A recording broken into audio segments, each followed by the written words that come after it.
Hello, my name is Marcus. I'm the compiler of a collection of therapy quotes entitled 1001 Windmills of the Mind, a collection of advanced self-help quotes taken from what's often called the psychodynamic or the psychoanalytic perspective, which long ago, as I understand, was referred to by some, or perhaps many, as philosophical medicine and narrativist. Oh, what happened to the music?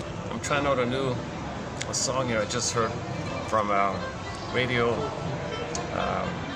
Go-Go, a very good world music show, a song called, however that's pronounced, E-U-A, E-U-A, okay, R-E, C-Sor, whatever it means, I have no idea what it means. It's just an instrumental. It's a very old traditional string instrument. I think it's similar to the erhu in China. So this is from the northeast of Thailand somewhere. And the host, very good host, just passed away, and Chip Manelli, is that his name? Is that right? Anyways, it's a great show called Global and then Go with a hyphen in it between the two goes. Global. You gotta do that in the search. Go to radioforall.net. In the search, type in Global A's as an article, and then separate space, and then go with the dash in the middle. That's the only way I can find it. Anyways, so you got the archives of this excellent world music show. It's the best, hands down, the best world music podcast I've come across. The others have pros and cons and all that, but this one, he really enthusiastically found rare vinyls, scratchy vinyls, old 70s hits from obscure places, and like this one, for example, as well. So this is from a village in northeast of Thailand somewhere. So he's whatever this he described the instrument similar to my understanding of the erhu, E-R-H-U, the traditional two-string violin, one-string or two-string violin. I think it might be just one, like a one-string violin or two strings, I forgot. And it sits on your lap and it points up vertically, kind of thing. People just beside me. Oh, Jesus. Oh, I got people here. Oh, busy here. No, let me move it to the next spot here. 1 second. I'll give you a second here.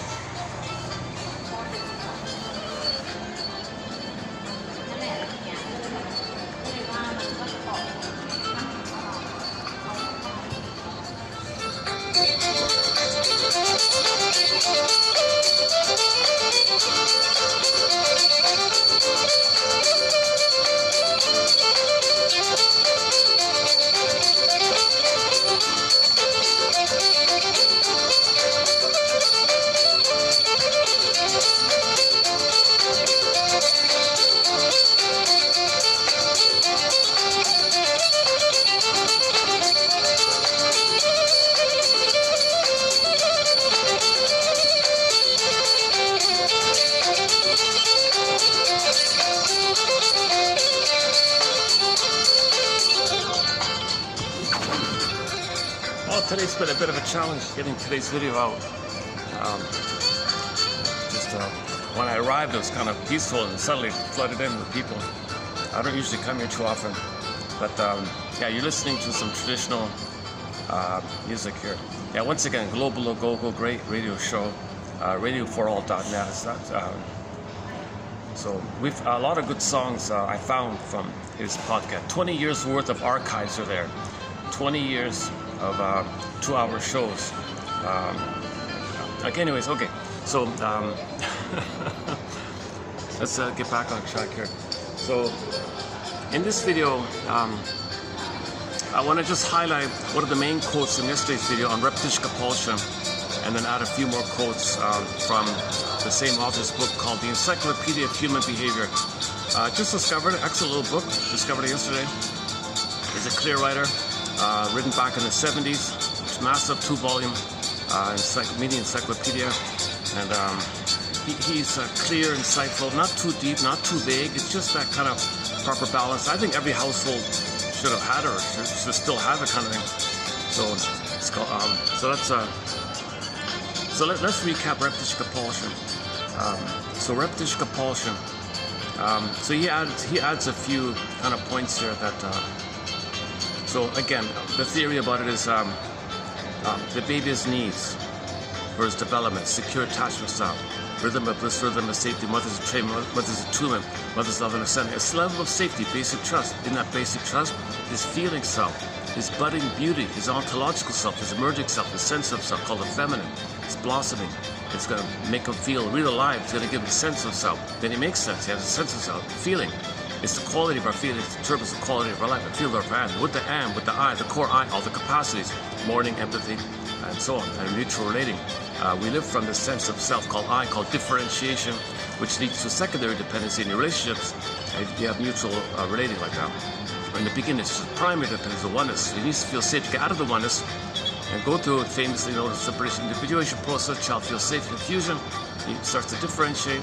He practices, and he has a sense of self roughly around age 4. No one is perfectly 100% psychologically born, but he has a psychic structure that he can do for himself what his mother did to him. Mother soothed him, mother saw him do those things for him. So he internalizes his mother's positive capacity, and that supports his quote-unquote self-system, his self-system. So to the degree that the mother loves him, meets his needs, that supports his budding beauty self-system. To the degree that she fails, misattuned, on the phone, not available, problems, birth trauma, etc., the baby will internalize negative voices from the mother's point of view, and those voices will be his anti-self system. Plus, to anger his mother, which is a cry for love, block, rebounds him, to maintain the cry for love, he's got to hate himself. The baby's anger to the mother is his desire to get her love, but it was blocked, it turns in himself. So you put the mother's negative voices, the baby's rage, rebounding him, that's his anti-system. It overlays his self-system. So he wants to be himself, but something is braiding him, called the inner critic. Revered calls it internal saboteur. Sometimes we play the song by the band Delirium called Self-Saboteur. Can't you see, can't you see, can't you see? You are your own worst critic. You are your own worst saboteur. You are your own worst enemy, like that. So this is the idea that you want to be yourself. Okay, but at some point, when mother failed, okay, you internalize a negative voice, and that voice is you internalize. So it's outer, but you internalize and make it a part of yourself. Mother's on the phone. It's kind of like the mother saying, "You're not important." So, oh, I'm not important. So then now you're criticizing yourself. Now you're angry at the mother. No, I am important. I need your love. Not a baby. You can't be angry at himself. So you take his own anger with a cry for love, blends in with that negative attitude, anti-self system, harsh inner critic. Now this anger wants mother's connection, but he can't do it onto himself. So perfectionism, never satisfied. So he's attacking himself. This inner critic, harsh, persecutory voice in his mind means he's always guilty. This is the idea of the guilt, and now he's no time in there. He's timeless guilt. Always got to pay critical penance. Got to pay the piper like this. He feels unconscious guilt because he's attacking himself. Nothing's good enough. No way can he be his own mother. No way can he save his mother. But his anger to the mother is wants mother's love, but she's not available to turn it to himself. He can't be his own mother. So always wrong, always guilty, always fault. It reinforces the negative voice from the mother. It reinforces the anger at himself. Now we get the anti-self system. Okay, self-system, anti-self system. Okay, so the anti-self system overlays. It's not a separate entity. We're meant to have a self-system, be loved, and be ourselves like that. But so there's two going on. So famous story with the wolves. Which wolf wins? Well, the one you feed.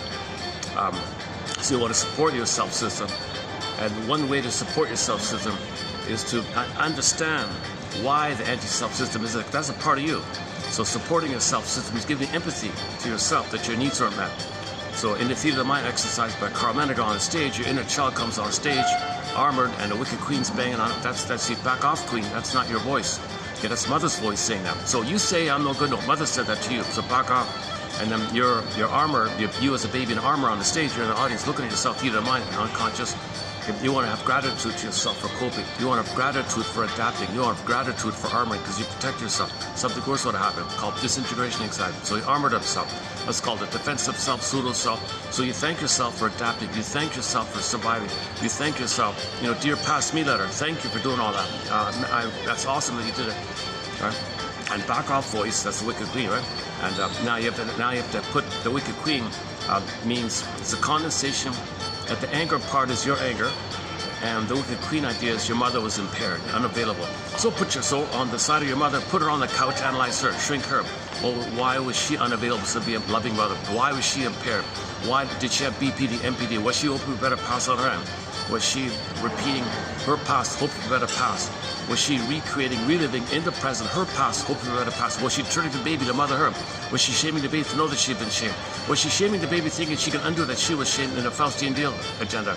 Was she putting the baby into a role to please the mother, satisfy the mother, discharge attention to the mother? And that role means the child to sacrifice himself, to play a role. All this is armoring, defensive. So why did the mother do those things? Greatest hurt of all, mother failed me, she betrayed me. So you got to understand the situation. So in a recent exercise, okay, you do a twilight zone thing, and you travel back in time to your mother's childhood and see her as a wounded child in pain, suffering, and thank the little girl suffering and pain, whatever it is, okay, that you're going to honor her by being happy. Parents want their children to be happy. If we're not happy, it's because we needed a bond with her, and we had to sacrifice ourselves to maintain the bond. But originally, organically, okay, no mother would want that for the child. Every parent wants their children to be happy.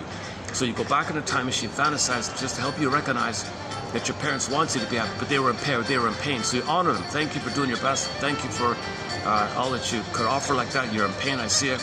And I will honor you, light a candle for you. I will honor you that I'm going to be the best I can be. I'm going to be who I'm meant to be. And that's honoring you if I'm going to be happy like that. And you do this exercise in your fantasy until you feel some relief, until you it gets across. That's a tough one, this one idea. Now, you can also do it with the grandparents. You can do another twilight zone, go back further like that. So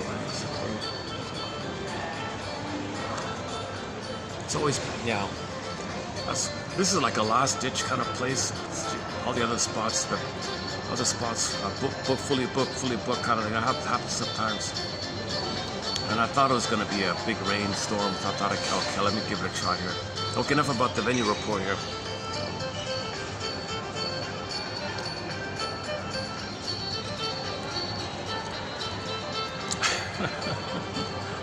Sometimes you get discreet, kind of polite nudgings, you shouldn't, be here, go, or, that happened yesterday to me, I think, a little bit, so I didn't go back there, I think. I'm not sure, I just give that other place a bit that break. I can't tell, kind of thing. Here they're friendly and all that, it's just popular. Okay, why am I rambling on like this? Sorry, I wish I could edit that part out. I have not been analyzed, I have anxiety, so I obsess about things, trying to process things. If I'm triggered, I kind of process. So I had to bounce like several times to get to this spot here finally. I kid you not, I sat up, people sat right beside me. Set up, I moved, set up. I just people moved right beside me. I did it a third time, son of a gun, same thing. And over there, when I started, was the fourth. This is the fifth spot. This is my fifth move in the past little while here, trying to get this video started here. So hopefully we'll make the best of this video here. Hopefully we can stay here for the next little while here and get these quotes out here. So repetition, compulsion, let's get back on topic. The repetition, compulsion, the compulsion to repeat. Sisyphus, Kliegels, hamster wheel, Santayana. Why are we repeating? Why are we creating and reliving, reenacting symbolic versions of the past, hoping for a better past? Why? Because we're in pain. Nobody wants to be in pain. Baby wants mother's love. Mother, I'm in pain. I want your love. But mother hurt him. Goes to the one who hurts him. Okay? The baby's a love fugitive from the love that he seeks. He's searching for one that hurt him. Like what the hell, right? But that part of the brain, the survival brain, does not know time. Does not know time. All time's that time. All he knows is the pain from mother. Pain from mother. This becomes a deep groove. Human connections lead to neural connections.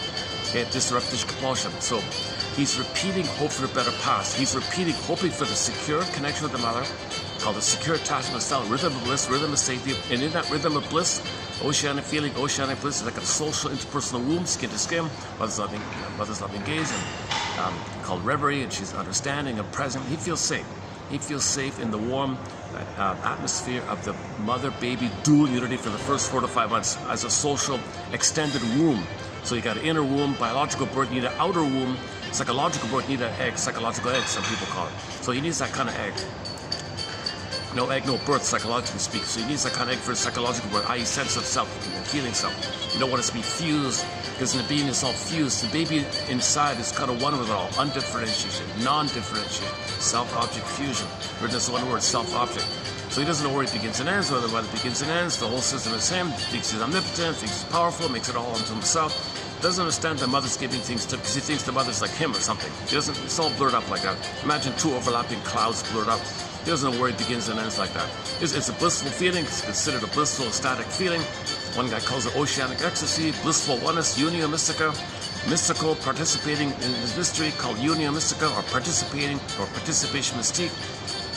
Again, fusion merging like that. So he needs this merging to continue, but on the belly, nursing according to the baby, skin to skin, and baby sleeps on the mother's belly. So this is a warm cocoon. Again, imagine any kind of painting where the mother's nursing the baby and the baby's safe and soft and it kind of melts in. It's kind of one like that, curvy like that. So this is babies need this kind of a time of an extra womb like that. It's called the social interpersonal womb for the first 4 to 5 hours. Key there is called the stage of symbiosis.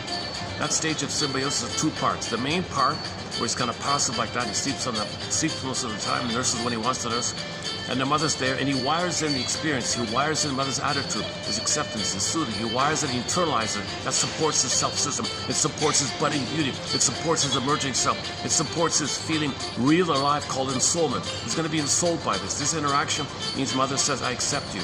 I welcome you. I can be my, yes, you can be you. You're nature's greatest miracle. You can be me. You can be you. I can be me. Yes, you can be you. I welcome him. Okay, that's great. Thanks. So this is budding. Now, at 4 to 5 months, he gets motor skills. He can walk, crawl, run. It's like Spider-Man.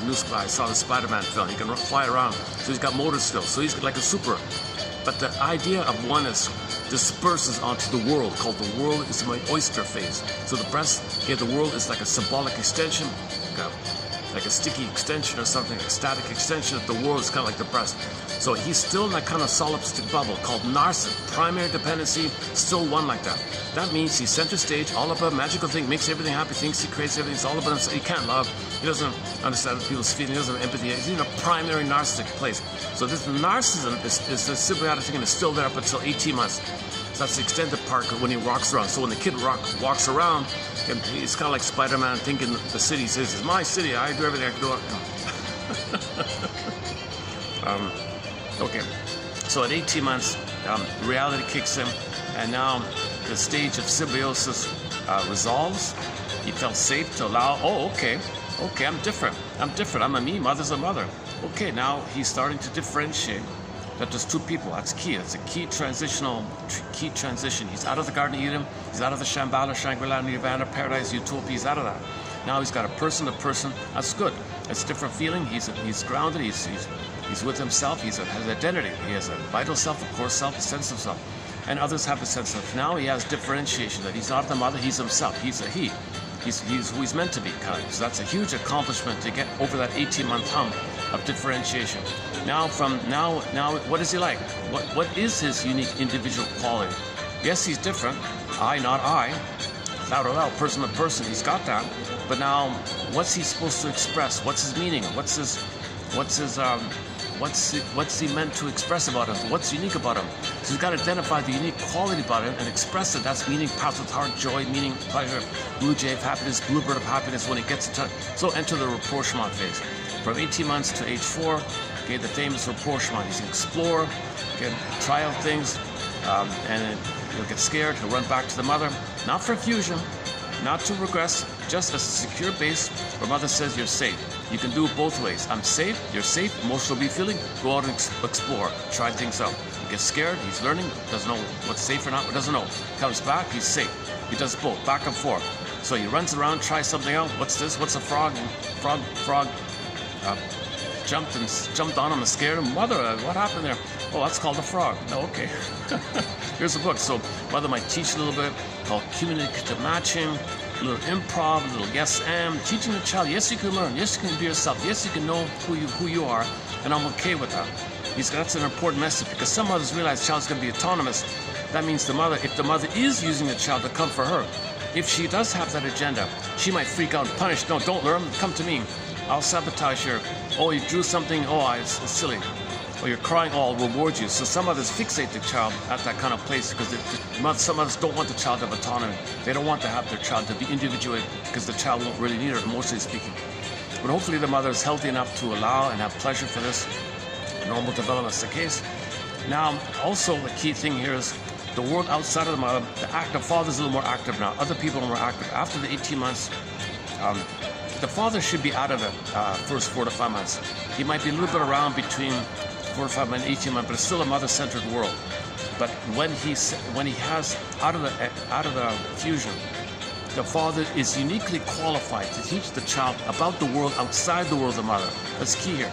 Now the father is not the mother, and he's like a bridge to the world. So the relationship with the father is kind of like the father teaches the kid stuff. No fusion, no tenderness, no this soft stuff. No, he's going to teach. He's more like a teacher kind of thing. Now, if the kid, what's going on? Something's happening.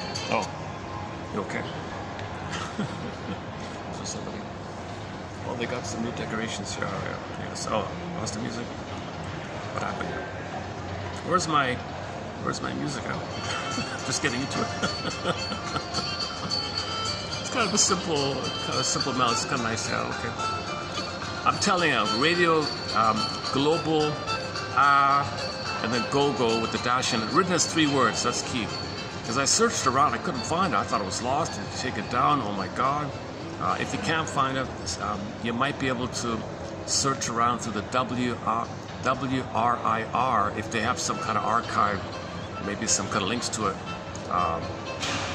But so far, I just usually go to radio number 4 net dot radio 4 all. Pardon me, radio number 4 all.net, and then in the search, I type in global as a preface as an article, separate word article, and then space go with the dash in it. If you type in go with no dash, I think I tried that, didn't show up. For some reason, you need the dash.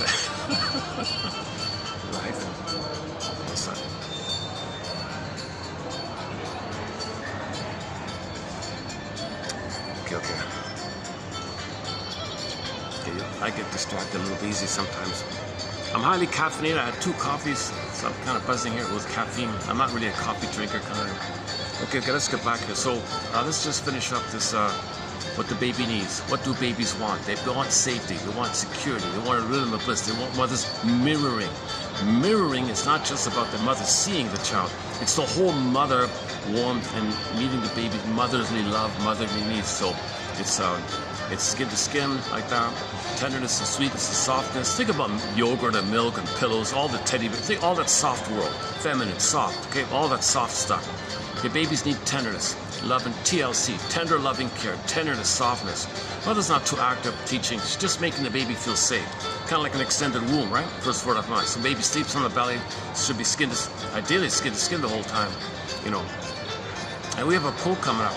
If things go well like that, kids are very cooperative, very optimistic outlook, in life like that.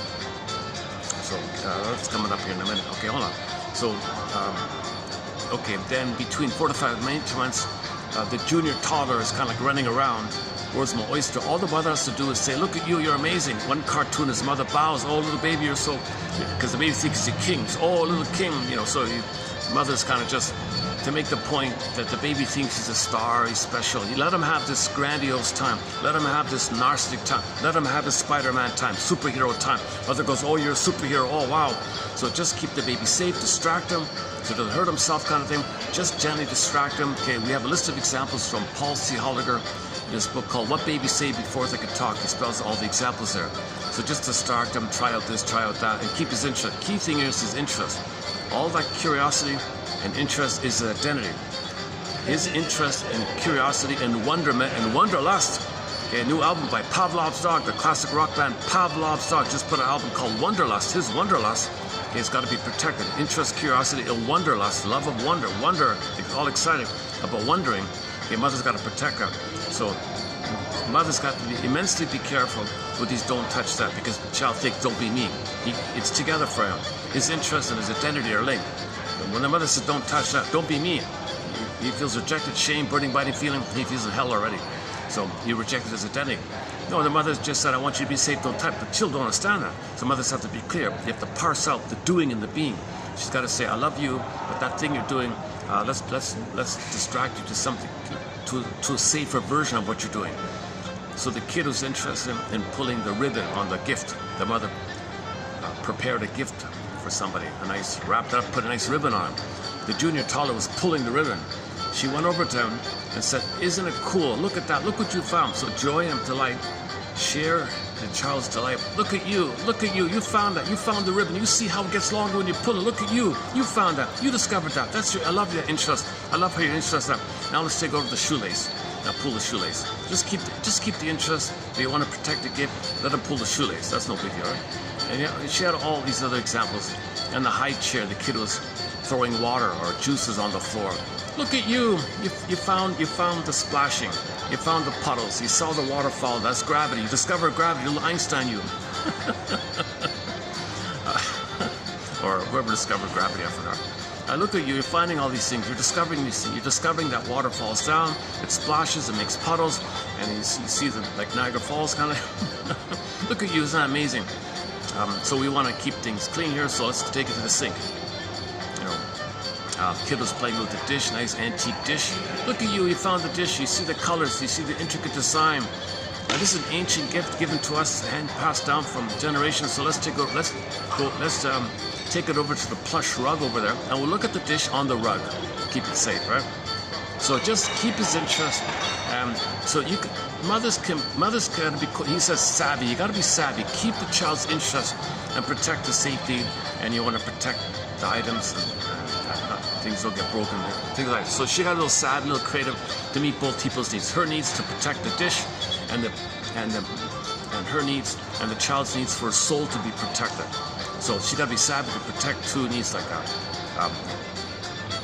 So easily done. It's easy. If the mother has the spirit of joy for the child's creativity, called Freude. She has pleasure and delight in the child's pleasure and delight. She has delight in the child's delight. She has love and delight for his growth and development. She loves seeing the child being who he's meant to be, nature's greatest miracle. Never in all of history was there ever a child just like her child. Likewise, in the future, in the odds of her child being there, that's exact version is 1 in 400 trillion. Okay, it's special, unique like that. We're all quote unquote chosen like that. So she has this appreciation for the uniqueness of the child. Great spirit makes everyone unique, and she has a joy. Okay, life's longing for itself. Gilbrand's poem on children, life's longing for itself. So she's protecting the uniqueness and the autonomy. The child has right to be himself. Baby's a human being, he's a human person with a unique identity, his self, his identity, who he's meant to be, his vital self, his course, his embodiment, his soul. He's got all that, right? And mother doesn't want to rob that or squelch that. She doesn't feel entitled to squelch it, to turn the child into some kind of puppet thing for her, or some kind of role servant thing for her, or some kind of stand-in pawn for her game and her drama. No, she doesn't have any of these ideas. Okay, she has a presence, a feeling that the baby has feelings and needs for his development, a chance to know himself, a chance to grow and blossom. So first, the cocoon is there for 4 months, the Superman phase, Spider-Man phase. Okay, 18 months. Now it's a little more different.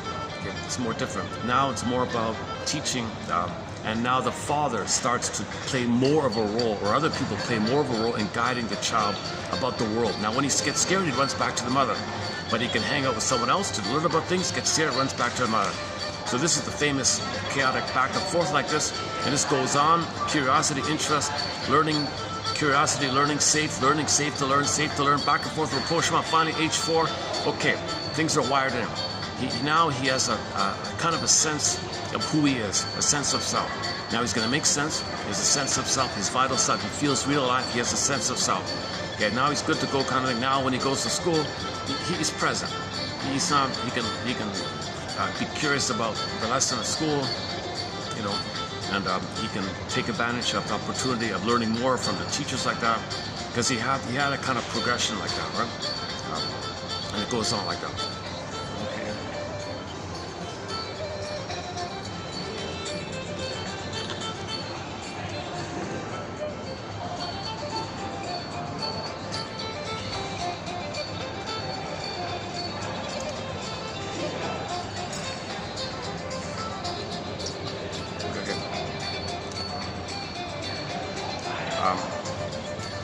So this is called this famous developmental process, okay, child development like that, Margaret Waller. Okay, so this is called developmental object relations theory. Now along this continuum, along this time, okay, memories will be in. Things will be frozen if there's trauma. Is the freezing called stunned development. arrested development, developmental arrest. Okay, where did things freeze up? Okay, did it freeze up like really early on, or a little bit later on? Kind of like, if it's before 18 months, he'll end up with a stinger personality pattern. Okay, the primary dependency is not met, the oneness is not met. He has no sense of self. So there's the jungle mentality. Okay, the anger will attack himself.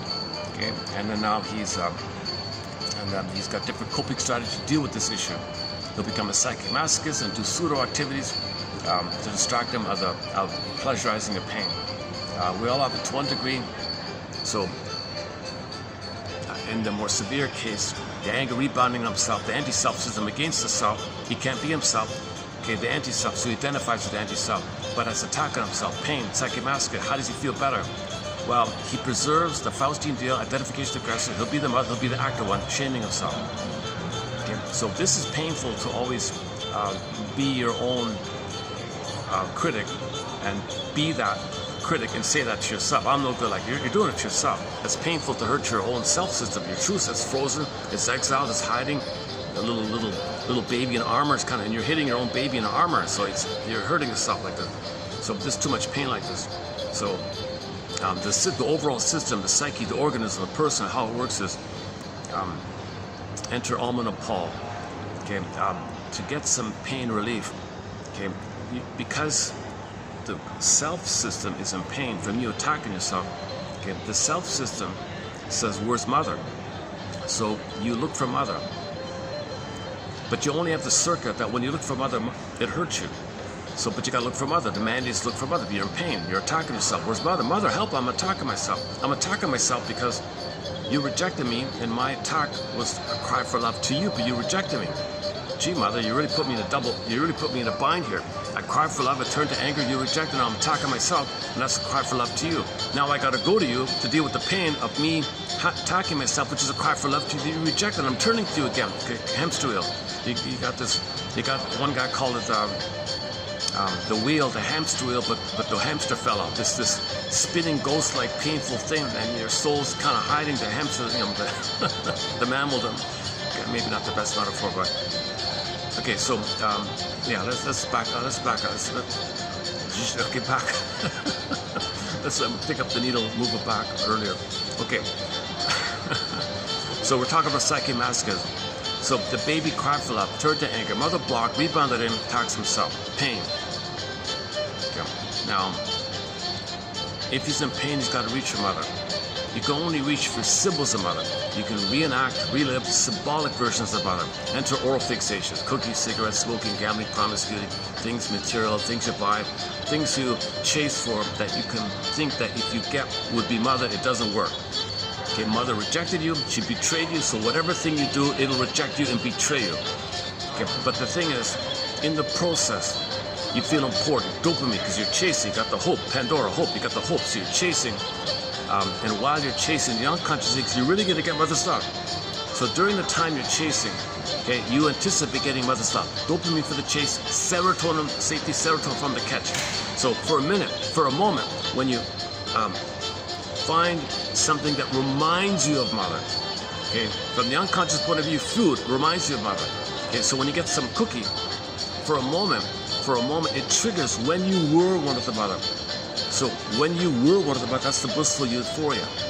The mystical, oceanic, blissful, ecstatic feeling will be blipped up, triggered up.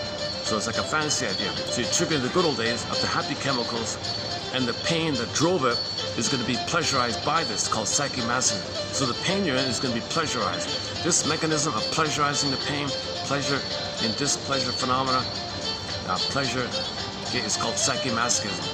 So you're going to pleasurize this guilt, pleasurize this pain, okay, called liberalize this pain, make it pleasurable. This is a twisted thing, but the baby coped. The baby's a genius. He found a way to deal with the situation. He's in pain, make it pleasurable. One way to deal with pain, make it pleasurable. He's a masochist. So Berger says we're all kind of masochists, but no one wants to believe this. He says we're centuries away for people to entertain this idea. So he says like kind of like Copernicus. It took hundreds of years for people to kind of come around to this idea. So he's banned, he's shadow banned. People don't read Berger like this, but he's a very valuable author. He's an excellent author. 24 books, 3 articles. The #1 most prolific author in psychoanalysis is Berger, directly into English. I mean directly. We don't know about Freud, unless you know German, you can't rely on the disturbed translations. Right? So directly to English, it's Berger. He's the guy. In his 20s, he was Freud's assistant secretary for Freud. You know, so he was really early on like that. Brilliant guy. We have a lot of great quotes from him, and a lot of. He helped bring psychoanalysis to around the world a little bit. He was a rock star in the 50s, 40s, and 50s, right?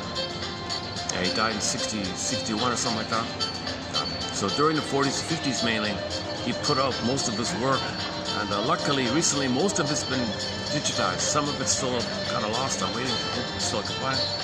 Okay, anyway, so one of his core theories is psychomasochism. Your anger at your mother, block, rebounds in pain. Make it pleasurable. How? You elbow in a pulp. Chase for a cookie. The cookie's not it.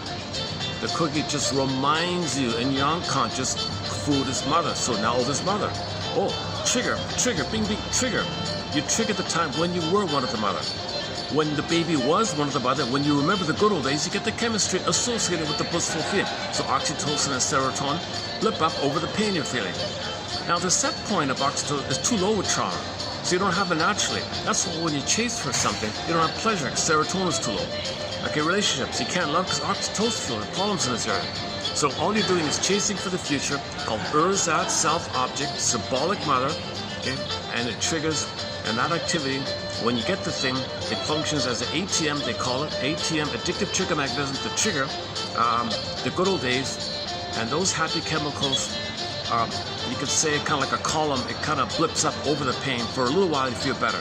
It goes down, of course, because the set points are too low, but you tricked it up over, but the set point and the stress is too high. Then you blip it up from the past over it, so you got this kind of hydraulic kind of thing going on. So it's so now when the happy chemicals go down, okay, dopamine, chase, pain, go, chase for mother. Okay, cookie, another cookie. Triggers the happy chemicals, it goes down, pain, dopamine says go, so dopamine. So now you're dopaminiac. Okay, so now you're always chasing to trigger the past. You're not in the present, you're just chasing for memories of the past. Okay, so this is called Klegos, hamster wheel, mindless repetition, Santiana, Sisyphus, you're doing it again and again. Okay, so the present is just recreating, reliving, reenacting, remaking, refining, just trying again to get a better past. Okay, you're hoping the cookie will be mother, but it's not. It's what you did was unconsciously you were hoping for a better past, but it failed. Mother failed you, the cookie will fail you. The nipple wasn't there, the cigarette will fail you. Okay, we can go on. We can spend hours on this issue called oral fixation. Shakira's album on weaning trauma, and then Kim Mitchell's album called Oral Fixation with the memories and the shake, people pale and shaky, being addicted. The whole top, another hour on that one there. That's okay.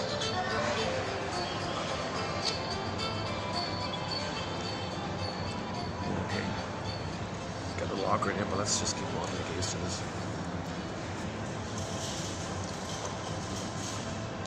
I guess I'm a bit of a novelty then. People are curious what I'm saying. This is for people in midlife, people over 40. This material is really for people over 40 when they realize their defensive structure, which functions as a sponge to press down the primal pain, the repressed pain, all that pain you push down, it kind of dries out. At 40, it kind of comes to your attention. Something about getting older, the sponge dries out, and then now the pain comes out. It comes to your attention in what's called, I feel like something's missing. Okay, life is passing me by. Okay, play the song E Boule Parini by the singer Zaz. Something's passing me by, the life's passing me by. The life's passing me by. I'm not really in life, I'm not really enjoying life. I feel a little numb, or I'm just going through the motions of life, sleepwalking through life, feeling the provisional, when does life begin, unlived life. So you feel like something's missing. Because you're kind of numb. See, you're kind of numb because in trauma, okay, Emily Dickinson, there's a pain so utter, swallows substance up, your core vital substance, crack, earth, pull down, yank down, soul missing, swoon, pain, chasm, numb. Okay, in Disney film, they got the sarcasm workers representing the anger of this. The anger called the sarcasm mind workers in Disney film Inside Out 2024 film called Disney Inside Out 2. They got the sarcasm worker, meaning anger around I want love. Anger is what happened here. It's a rage, it's an oral issue, it's an oral sarcasm, it's about oral time, and it's anger, and all anger is a cry for mothers. It's not love like that. Maybe I gotta change it up here. Maybe I kind of stuck here for the time being. It's a little awkward to do this with somebody staring at me. Maybe I kind of just do it like this stuff. I don't know, man. Hotel lobbies, it's always been a struggle with hotel lobbies.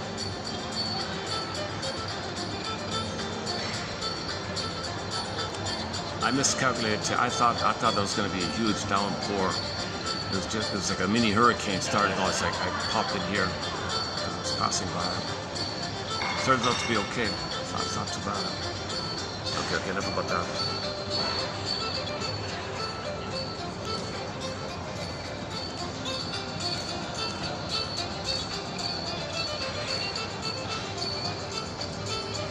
See, when I looked over, the guy's smiling at me, kind of thing.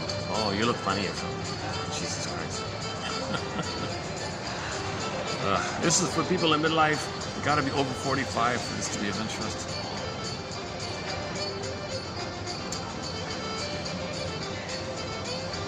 Maybe I can temporarily go across the path there and come back later on.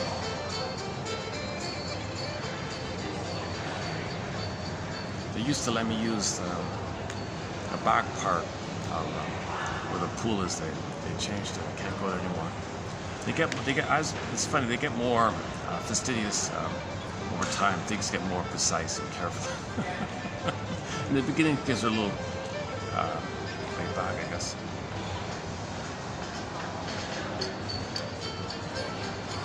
Okay. Let me get back on track here. I'm still a little distracted. Okay. Where are we here? So we're talking about repetition compulsion. Okay, so you're in pain, you want mother. You can only find for symbols. So in the present, the symbol, that means you relive the past. We're not living the present, we're reliving the past. Yes, you understand the presence of the present. You can pay the bills, drive the car, you understand the present. But what you're after, emotionally speaking, your agenda, your design, your motivation, what you're secretly wanting. You're secretly wanting something in the present to your mother in the past. If you have mother in the past, you think that you can then be connected safely and resume development, have your identity and golden ball. Your identity, your feeling self, and golden ball. Symbolize the Iron John with the wild man and the golden ball in the cage. Where's the key? Where's the key to the soul? Under mother's pillow. Under mother's pillow. Dark, key, secret. The mother used the baby to meet her needs, secret. And that's why your soul's in the cage. So for men, the image is Iron John's story. Okay, your embodiment, the wild man, Iron John guy, the wild guy, or powerful hairy guy, and then the golden ball, the vibrancy of your feelings, the warmth, and like a sun radiant, you feel radiant and alive, and your body and radiant, kind of together. That's the am, I feel there for am. So it's kind of like the amness, the embodiment, the feelings. So you have your identity, okay, that's your Iron John, inner Iron John, let's say, or inner King, you can call it, and you got the golden ball, you feel, you feel. So, it's this feeling that determines, it's the quality of having such feelings that determines the quality of our life. The quality of our feelings determines the quality of our life. We live to the extent that we have this primary quality feelings from the mammal place, the feeling self. If that's all frozen, the golden ball goes down the well. Frog Prince story, right? You're back to the survival place. You're back to the limbic system, sarcasm, okay, and fear, anger, all that survival stuff. It's a jungle mentality, either or mentality, migratory mentality. Okay, that's a kind of a survival mentality. You're operating from the limbic system. The feeling self is suspended. The feeling self is frozen. Golden ball goes to, if Iron John and the golden ball is locked in a cage, you're coming from the survival place. The mother was too dangerous to live in love, so you survive with the mother. Mother's dangerous. What adds to mother's danger is your anger at her, attacking yourself, crying for mother's love, which compounds the issue of now it's an anti-self system. Now you got a monster attacking you called monsters of the id. Id monster, wicked queens and wicked witches, guys with horns, any kind of scary entity. It's just like a Picasso painting, personification of the energy attacking yourself, the devil guy, Satan guy, any kind of scary entity. It's enraged, it could be a monster, it could be a blend of, take your pick, take a sheet of paper, create an entity that's enraged, wants to gobble you up. Cannibalistic kind of idea. In the one Inuit, not Inuit, sorry, one, was it Iroquois? Was it the Iroquois people? They have the Wendigo one. This voracious, greedy, gobbling kind of thing. Okay, so that's a code for the baby's desperate to rage, gobbling. He's just like desperate to So baby, when the baby bites the apple, okay, that's like he's angry. He wants to take in, incorporate in the mother. Oh, some changes here.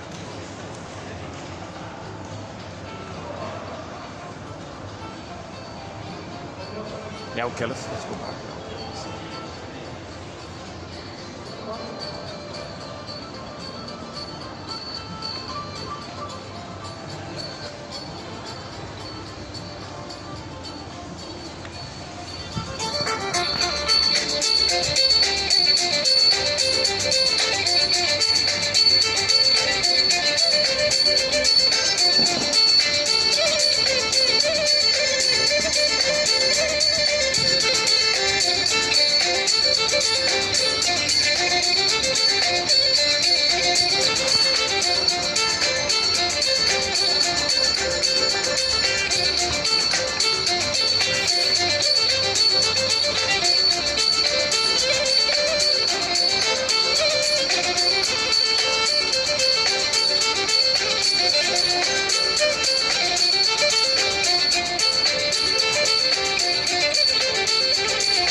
Okay for at least 10 minutes.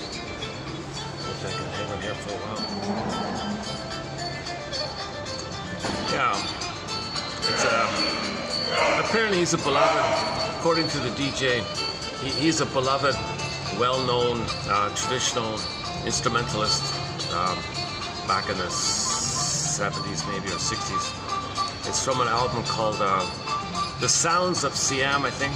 Is that right? Volume 2 or 1 or one of those ones, like a compilation kind of CD.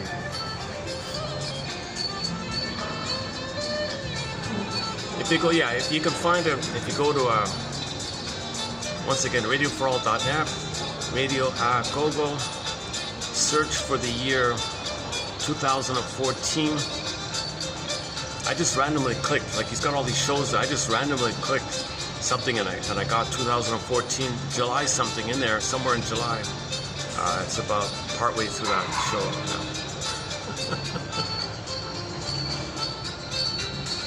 now. Anyways, if you like it, just all you got to do is type in this name here.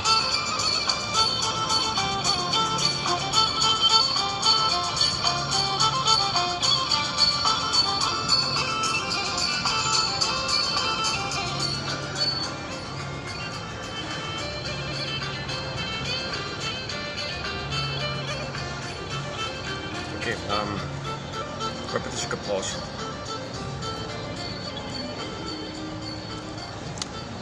So that's the key, right? We don't remember, so we keep repeating, hope for a better past. The idea is to remember it. Now, repeating means we don't remember it. If you interrupt your repeating, make yourself aware that you're repeating, it might lead to memory and feeling, then you stop repeating. That's the whole analytic idea, right? Oops, almost said.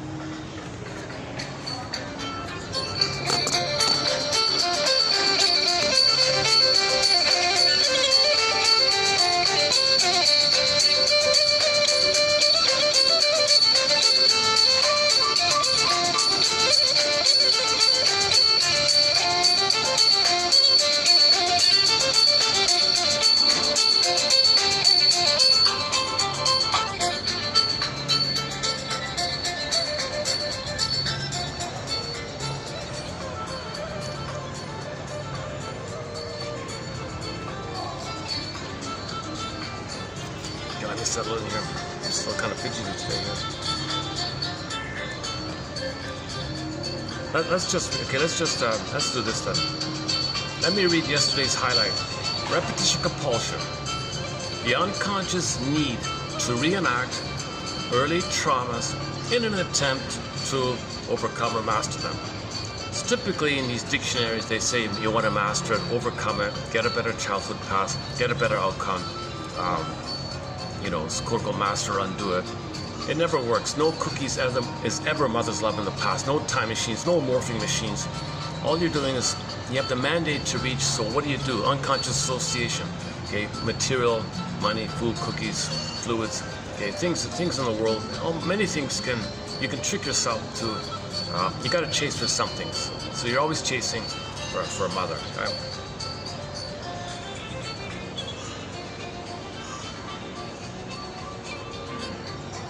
Okay, so that's again repetition compulsion. The unconscious need. So unconscious, it's a need. Okay, it's a drive. All the baby's life force is to reach mother. It's a survival drive, like a baby's reaching. He has a need for a mother. So it's called attachment need, attachment hunger, attachment striving, attachment yearning, craving, love hunger, love starvation, attachment starvation. Baby's reaching. All the baby's energy and vitality is to reach her mother. Otherwise he'd be a goner, natural instinct. So he has a need. The unconscious need to reenact because you're trying again. Well, what else is the baby gonna do? He copes with it, but he's got to still search. He copes to deal with the pain, but he's still got to search. Armors himself with the pain, but while he's armored, he's searching. While he's armored, he's searching. The searching and fail reinforces the armor. Searching and fail reinforces. So now you have this issue, right? Unconscious need to reenact early traumas in an attempt to overcome or master them. The early painful experience. Okay, here we go. The early painful experience is repeated in a new situation, symbolic of the repressed trauma. Okay. A prototype, pardon me. The early painful experience is repeated in a new situation, symbolic of the repressed prototype. You got a prototype. Okay, so I was saying yesterday, I often use Berger's metaphor. Back to Eben Berger, one of our mentors here, the 45 record. So neurosis is a prototype. It's repressed, frozen, petrified, conflict, wish and a fear. Reach for mother, rejected, frozen. Okay, pressed, 45, groove, 45. Every neurotic is a music enthusiast, but he only has one tune, one record, 145. He carries it with him. New situation, relives, replays, reenacts, spins his only tune, only song, only record. He would love to love other music. He only has one song. It's in the past. It determines how he feels. It determines how he relates. Just recreates with others, coaxes others to play a role, sees others in a certain way, or directly choose people who directly remind you. And you feel the same way, make it happen, coax people, prod, seed, twist, wrench the situation to reenact the past. You don't enjoy new things because it breaks you out of your defensive system. And if you're out of your defensive, well, disintegration anxiety, so you protect it. So that's what people are stubborn in their narcissism or whatever they're doing, right? Oops. Again, repetition compulsion, the unconscious need to reenact early traumas in an attempt to overcome or master them. The early painful experience is repeated in a new situation, symbolic of the repressed prototype. Repetition compulsion acts as an unconscious resistance to therapeutic change, since the goal of therapy is not to repeat, but to remember the trauma and to see its relation to present behavior. So this is there's a both and here going on. We repeat because we don't remember. You don't want to remember, just repeat, you don't remember. At the same time, some people say, you're trying to remember. You're actually trying to remember. When you repeat, you're trying to remember. So you want to observe your repetitions because it's a communication or a letter from your soul to you. It's a letter from your unconscious self, your secret self, your double self, your hidden self, your repressed self, the one who walks with you self, the one who walks with you. It's not like you. Who is you? This someone who's living your life, you know nothing about him. This hidden self, this secret self, the double self, the shadow soul, the inner child of the past, this inner you, this peppermint, this everything about you that you don't know self, the repressed self, is trying to communicate to you by pulling the strings, making you reenact, see, distort, twist, reenact the past. The prototype is there. It's the script, the traumatic script, like a director with a script. You're like an actor, go on stage, do your thing. He's driving this thing. You're meant to observe. You're meant to be in the audience, observe what you create on the stage. You are meant to be in the audience, observing what you yourself, following your own script, traumatic script, put on the stage. You're meant to observe yourself and see your repetition compulsion, twilight zone. Okay? And then when you do that, you're entering into the quote-unquote working through process. You're going to start to realize the truth, what happened. You didn't get your needs met, whether it failed you. and you were hoping to get mother's love. Now you got to give up that hope. I got to give up that hope. Jeez, that's all I know is that kind of hope. My whole life is chasing that hope. I got to give the all hope for a better childhood path. Consent and admit the trauma did take place. The greatest hurt of all. It's this verdict of reality that makes the work of mourning so difficult. One guy said, it's this verdict. You got to convince yourself it did happen. Yes, mother failed me. Yes, she betrayed me. Yes, she hurt me. She was narcissistic. Narcissists are so blind to other people. They only think about themselves. They only care about themselves. They're oblivious to the needs of others.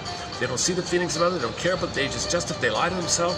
They say they're a good mother. Meanwhile, they're hurting you. Okay, they're love hungry. They gulp you. Say I'm a good mother. They do all these things. There's a whole topic on this kind of area of the lies mothers tell themselves called rationalization. Mother knows best, and then she gets away with doing all these things. So you got to admit mother was impaired. Put her on the couch. Have the humanity that she was wounded herself. Okay? She was wounded herself, and she was hoping for a better past. She was repeating her past, hoping for a better past in one way, shape, or form. Okay, passive, active, twisted, flip-floppy, excuses.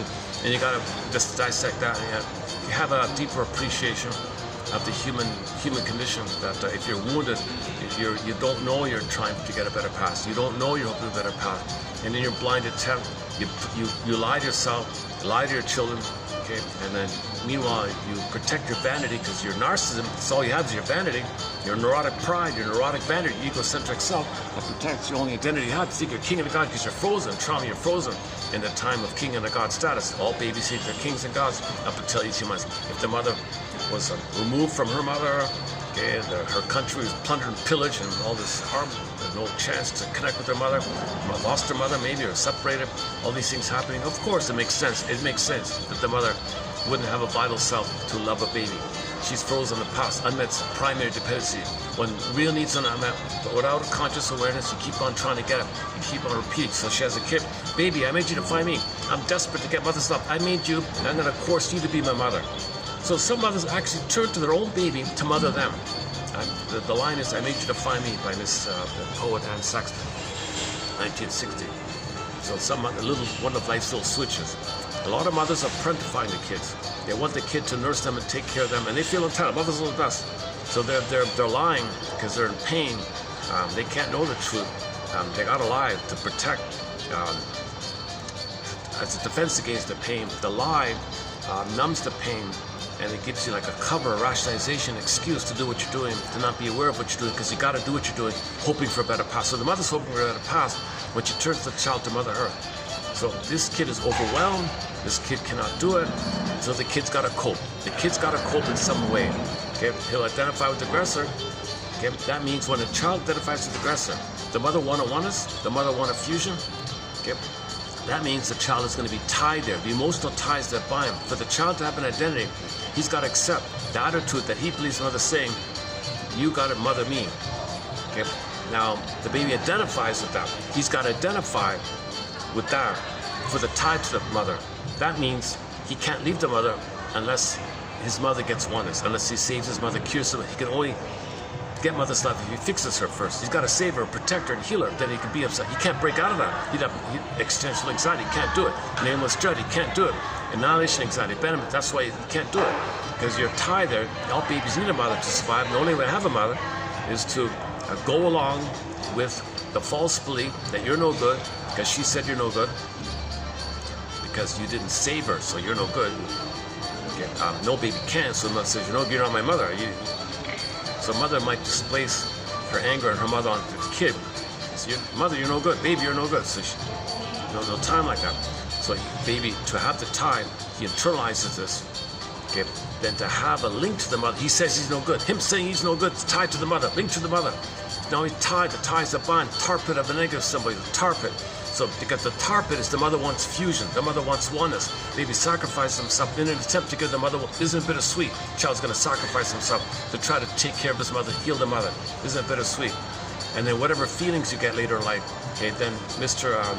Woolman, yes, 2 videos ago, Mr. Woolin, Mark Woolin said, you feel something? No, that's identifying one of your parents feeling that. You pick it up from your parents, because they're trying to get oneness. Because if you feel the same, then you are the same, feel the same. That's your mother's attempt to get oneness, but that's not your feeling. A lot of your feelings not really your feelings. It's something you end up feeling in your attempt to save the mother, you end up feeling it because she's trying to create oneness. So she might externalize and want you to feel what she feels, because that'd be like a oneness. If you feel the same, you're one, got to feel the same. So it's not really your organic feeling, because your vital self's not there, because you're too busy feeling in order to recreate a fantasy of the mother, that you're her mother, and the mother would pick up her feelings and you'd be on the same page, and mother would soothe the mother. Baby can't soothe the mother, so he's trying to soothe the mother by feeling the same, and that's your ties of bind kind of thing. So that's why you're self-defeating, you're self-sabotaging, you can't break out of it, because you feel like you're disloyal, you're going to betray, you're going to break out. This is the whole issue of this unmet. I'm getting so busy today, my goodness, what is today? Son of a gun, eh? I could have been outside today, son of a gun. I blew it today. It turned out to be a nice day. Yeah, I thought there was going to be like a huge, it looked like it was going to be a huge, massive rainstorm or something.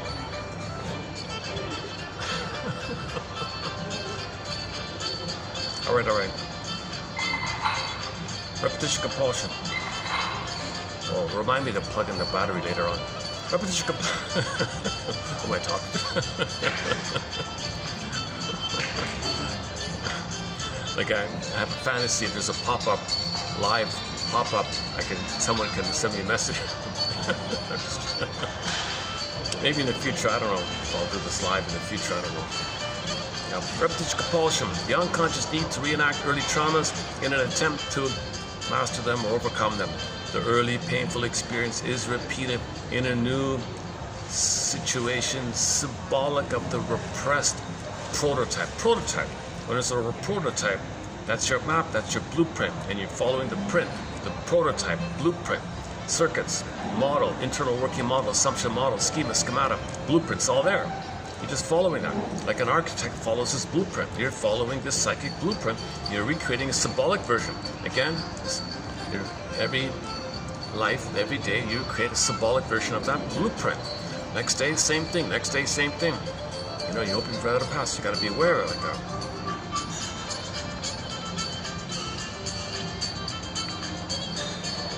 Repetition compulsion. The tendency to repeat past behavior, and more narrowly, to relive disturbing experiences. So it's more about the pain of it all. If you're loved, you don't need to repeat. You can love in the present, enjoy new songs in the present, live in the present, enjoy in the present. You don't need to recreate and relive the past. You only recreate the past as painful. You want to go to a master, get a better outcome, not be pained by it, have some closure, have some resolution, be able to mourn it, be able to identify it, recognize it. It haunts you like that. It pulls you to repeat it. So repetition compulsion, if you don't face it, you find yourself recreating it. So all these examples about people who choose the same wrong partner again and again, they're trying to master the pain with the parent. They choose somebody who reminds them of the painful parent. Find somebody at the present who reminds them, or you see them, or you provoke them to be your difficult parent and want a better outcome for the past. So this, but if you had a happy childhood, you're flexible and have a variety of songs. You can relax and instead of this armor thing. Again, the tendency to repeat past behavior and more narrowly to relive disturbing experiences. For example, the tendency of divorced people to choose a new mate who has the same faults as the original mate. This tendency may be an expression of what Freud called a destiny neurosis. I talked about this yesterday. I didn't post any shorts yesterday. It was too choppy a video. Destiny neurosis. Okay, meaning the compulsive, unconscious need to arrange life experiences in such a way that one is bound to suffer defeat, failure, etc. Destiny neurosis. So it makes it clear. It's not some outer thing you're cursed. It's not some invisible thing that cursed you. You create this destiny. It's a neurosis that you're recreating. Neurosis means you repeat. So your destiny is you think that in the future you're going to be neurotic again. Destiny neurosis. But you create it. You're the master of your fate. You're the script, right? So, Twilight Zone. You can grab the pen. Go to Gabe's store. You can grab the pen, write your own script. But you got to identify destiny neurosis. So Gabe went in the, next stop, toilet zone. He faced destiny neurosis. Roxanne was writing daily versions of it. Stop it. So he had to realize that he'll be on his own. If he does that, fine, I'll be on my own. I'll make mistakes. I'll resume development. I'll resume development and enter into the rapprochement phase of trial and error. There'll be mistakes. Yes, I'll make a lot of mistakes, but they'll be my mistakes. It's part of my development. I'll grab the pen. Sometimes you can grab the pen and write your own script. But first you got to identify the destiny neurotic script. So you got to face your own Roxanne. So watch Gabe's story. Submit it for your approval consideration should you choose to accept your mission. Watch Gabe's story from the Twilight Zone. Excellent episode. And the closing narration is fun. You can grab your own pen, write your own script. But you got to identify that there is a traumatic script. Gabe was fed up with his life. He faced his traumatic script and said, hell with this, give me the pen. I'll write my own script. So he had nothing to lose. His life was at the end of his life. He was losing everything. Every day was a defeat. Every day was a defeat. Destiny neurosis. Where's this? He says, I'm jinxed. I'm jinxed. He always uses the word jinx. I'm jinxed. I'm jinxed. I do this, it fails. I do this, it fails. I do this, it fails. Everything he does fails. He saw his life like that. His wife is going to leave with the kids, losing his job, all these problems, this next problem, next problem. What the hell? I'm jinxed here. What the hell here? Oh my God, help. Enter the Twilight Zone. Next stop. So he faces Roxanne. What are you doing, Roxanne? Okay, that's a metaphor. That's personification, the image in your psyche, in your mind. This energy that's replaying your neural circuit. She represents the energy of the energy flow in your circuit. Roxanne is just running, so days, little variations. Roxanne, stop it. No, I didn't create your script. You did. Okay, so you got to face the deeper issue that you created this thing, and you got to learn.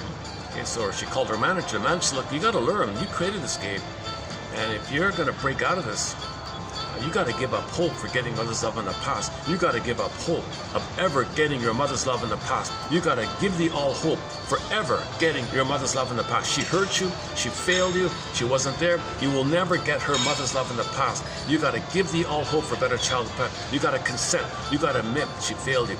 It happened. It really happened. And you're stubbornly repeating, thinking you're going to get a better outcome.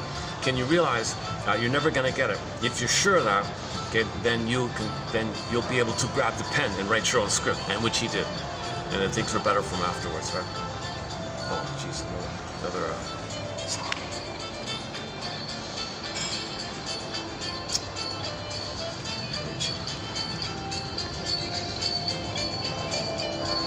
What is it? I guess people sit in the lobby. They have nothing to do. They just stare at people, right?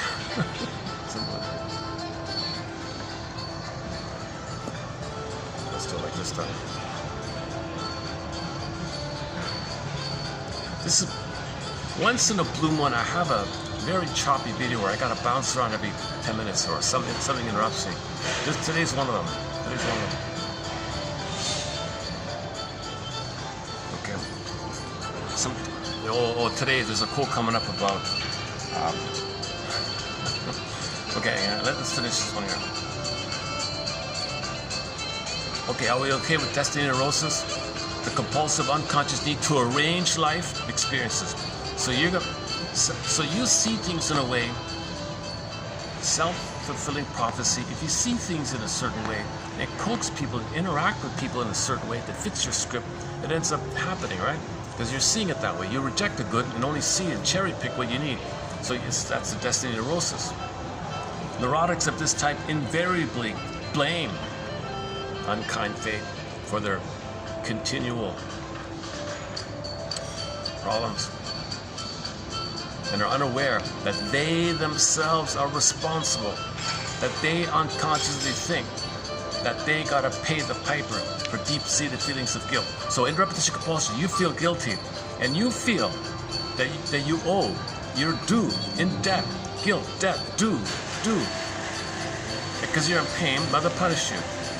Why she punish you? You didn't save her. You weren't what she wanted. You're defective. No good. You did something wrong by being no good. Due, debt. You're in permanent debt. Got to pay the piper. How do you pay the piper? Well, keep on trying. Keep on feeding her. Because the mother in the unconscious has a Wendigo, this voracious, hungry thing. It's gobbling. You got to pay this monster. In the myth and fairy tale, there's a monster in the mind that's gobbling, right? So this gobbling thing in your monster, your mother has it. It's driving her, and you're feeding into it. The vampire squid, you can take any kind of sucking entity, vampirish kind of thing, and you gotta owe it. But it's never satiable. You can never satisfy it. You can never satisfy. No baby can be mother in the nursery back in the time machine. It's insatiable. Greed is insatiable. The anger and the entitlement, the pain increase. Give me more. Give me more. So it's just insatiable. So you're paying the piper your whole life like that. So this is nonsense. Isn't it bittersweet? You're gonna try to do such a thing. Isn't it bittersweet? You're gonna think, no, I'm important. I'm gonna be the special one who saves mother. I'm gonna save her. I'm gonna make her. I'm gonna invent the magical time machine and morph us back to the past and be a good mother for her and give her the love, and I'll be good in the present and all because I'll have a healthy mother because I made a healthy mother. You have this magical thinking. You can create it. It's nonsense. You got to have a reality check here. If mother hurt you, it happened. It happened. Okay? You can't change the past. Those circuits are in deep circuits. Deep circuits. These circuits are so deep in your brain like that. So that's why it's so hard to. That's why Roxanne shrugged her shoulders. Sorry, Gabe, I'm just following this script here. That's my job here. I got to do this every day. I don't have the power to change it. You got to go deeper and confront the imprint voice. An imprint voice was very cold and arrogant and kind of like a machine or something. And said, look, this is how the brain works. When you're traumatized, you create this. I'm cold about it. I'm indifferent about it or something. So. You have to be persistent and say, look, okay, I get it, I'm hurt, I'm wounded, I'm very hurt by all this. And let me grab the pen and trial and error, and I'll be aware, and I'll trial and error. And there's a mourning process involved in this, so part of the working through mourning process, okay, you got to face your original coping strategy. So you start off with either or, you got to get to both ends. You got to work towards both ends. You got to understand your mother to get it to both ends. Because mourning needs both ends. You cannot grieve in mourning with either or. It's a jungle. You got to have person-to-person reality. You got to see your mother as a person. Hopes and dreams. Bruce Springsteen, Independence Day, Toronto introduction. Still discerning. That's the second staring guy I have today. Look at this.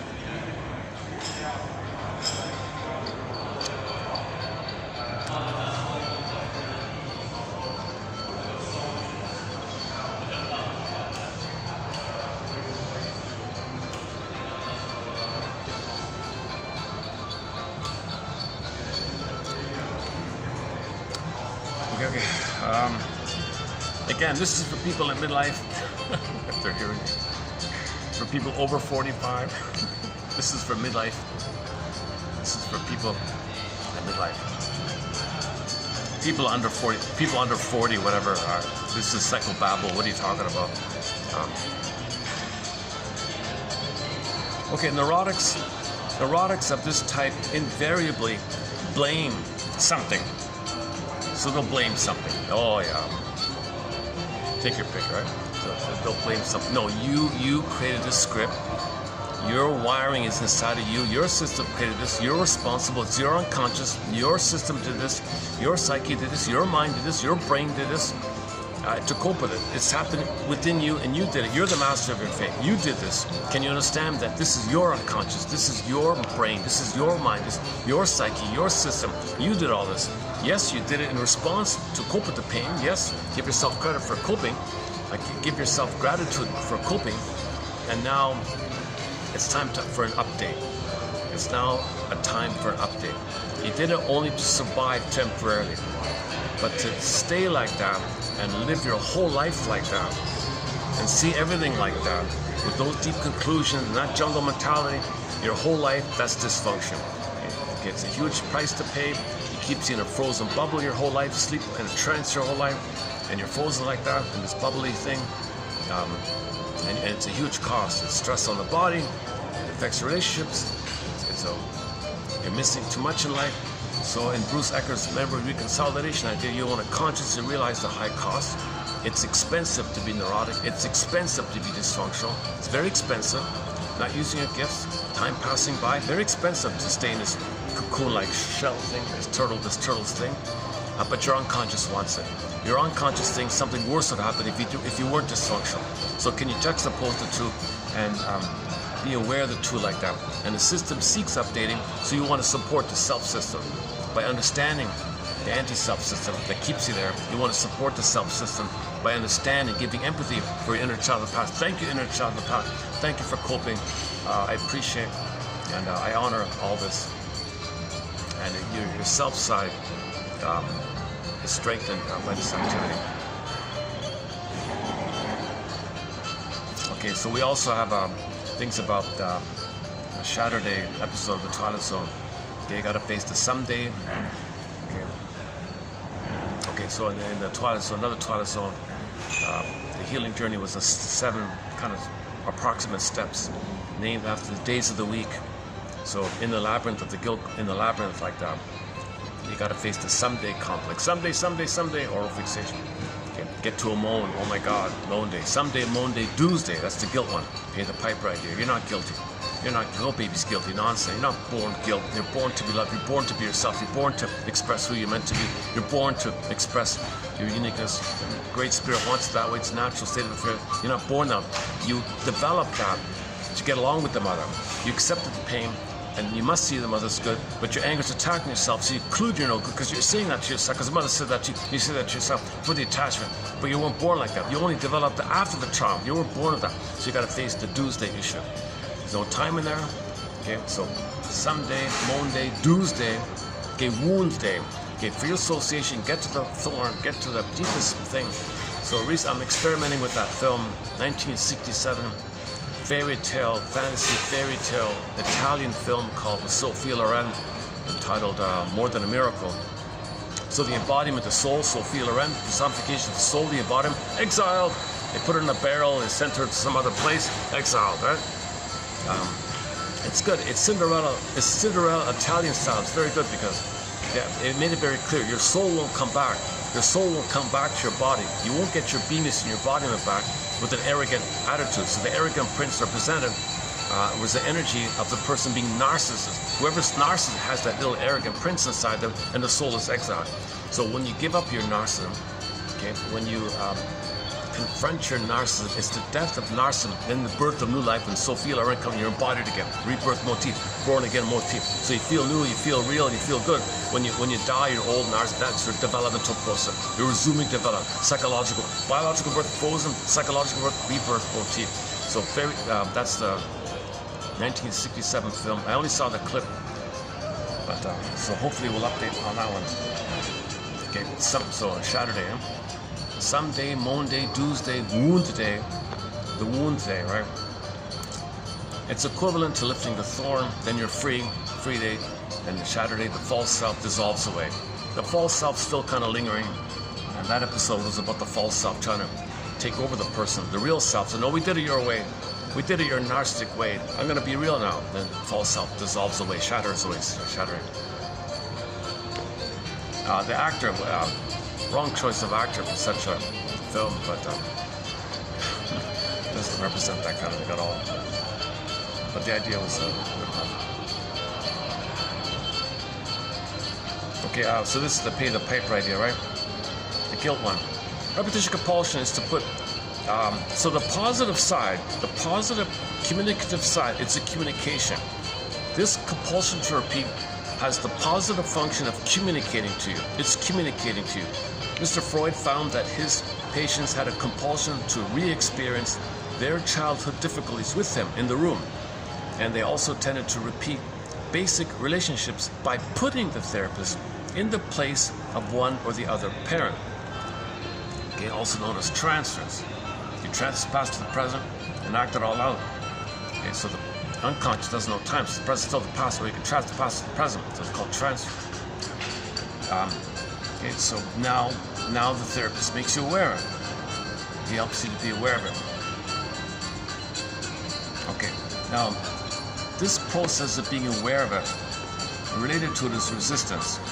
Resistance, there's a new one here. Resistance in psychotherapy, the client's tendency to use various devices to avoid bringing. Look at this. This person's really. I gotta move here. One sec.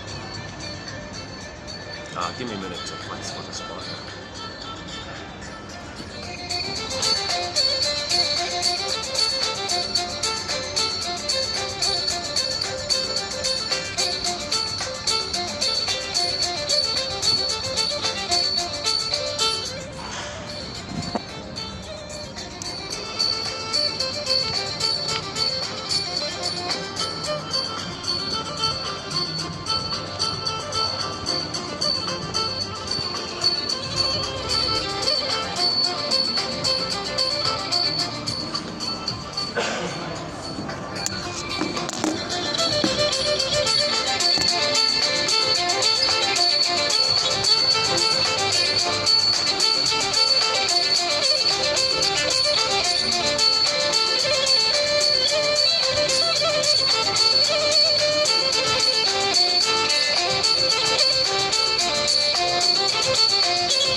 The music also helps me to confuse the music above, which is copyrighted, because otherwise half this stuff has to be trimmed out.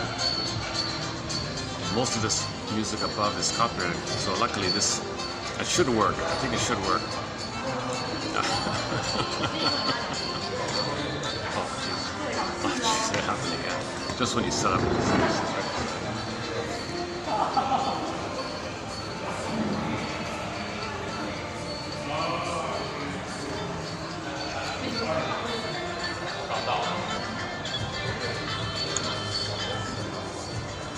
Yeah, okay, let's shift it over. Hold on a second.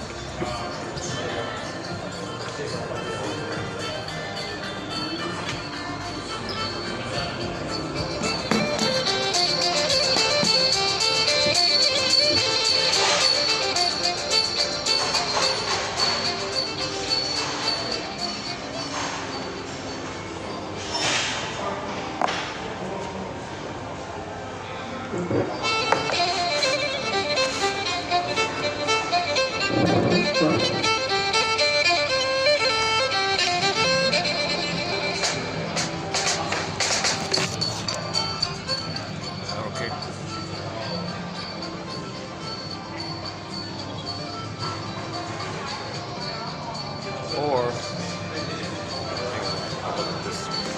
how about like this? Just do it like this.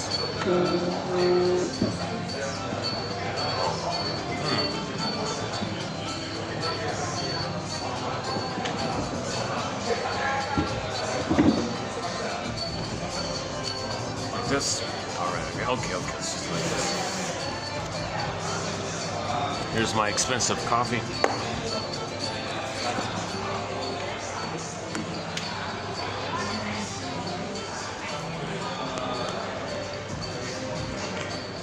So we're talking about repetition compulsion, right? Resistance means, resistance. You see, when you lift your resistance, you feel the disintegration anxiety, massive anxiety, abandonment depression anxiety, precipitates anxiety. Now you're going to feel like a goner anxiety, separation anxiety.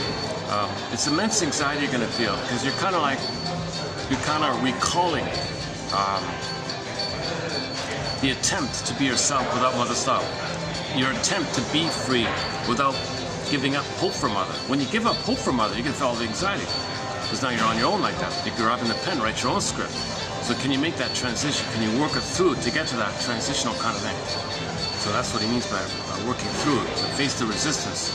So you need help, of course. You need somebody who understands you while you're not like that, right? So it's very hard to do such a thing alone. I haven't done it.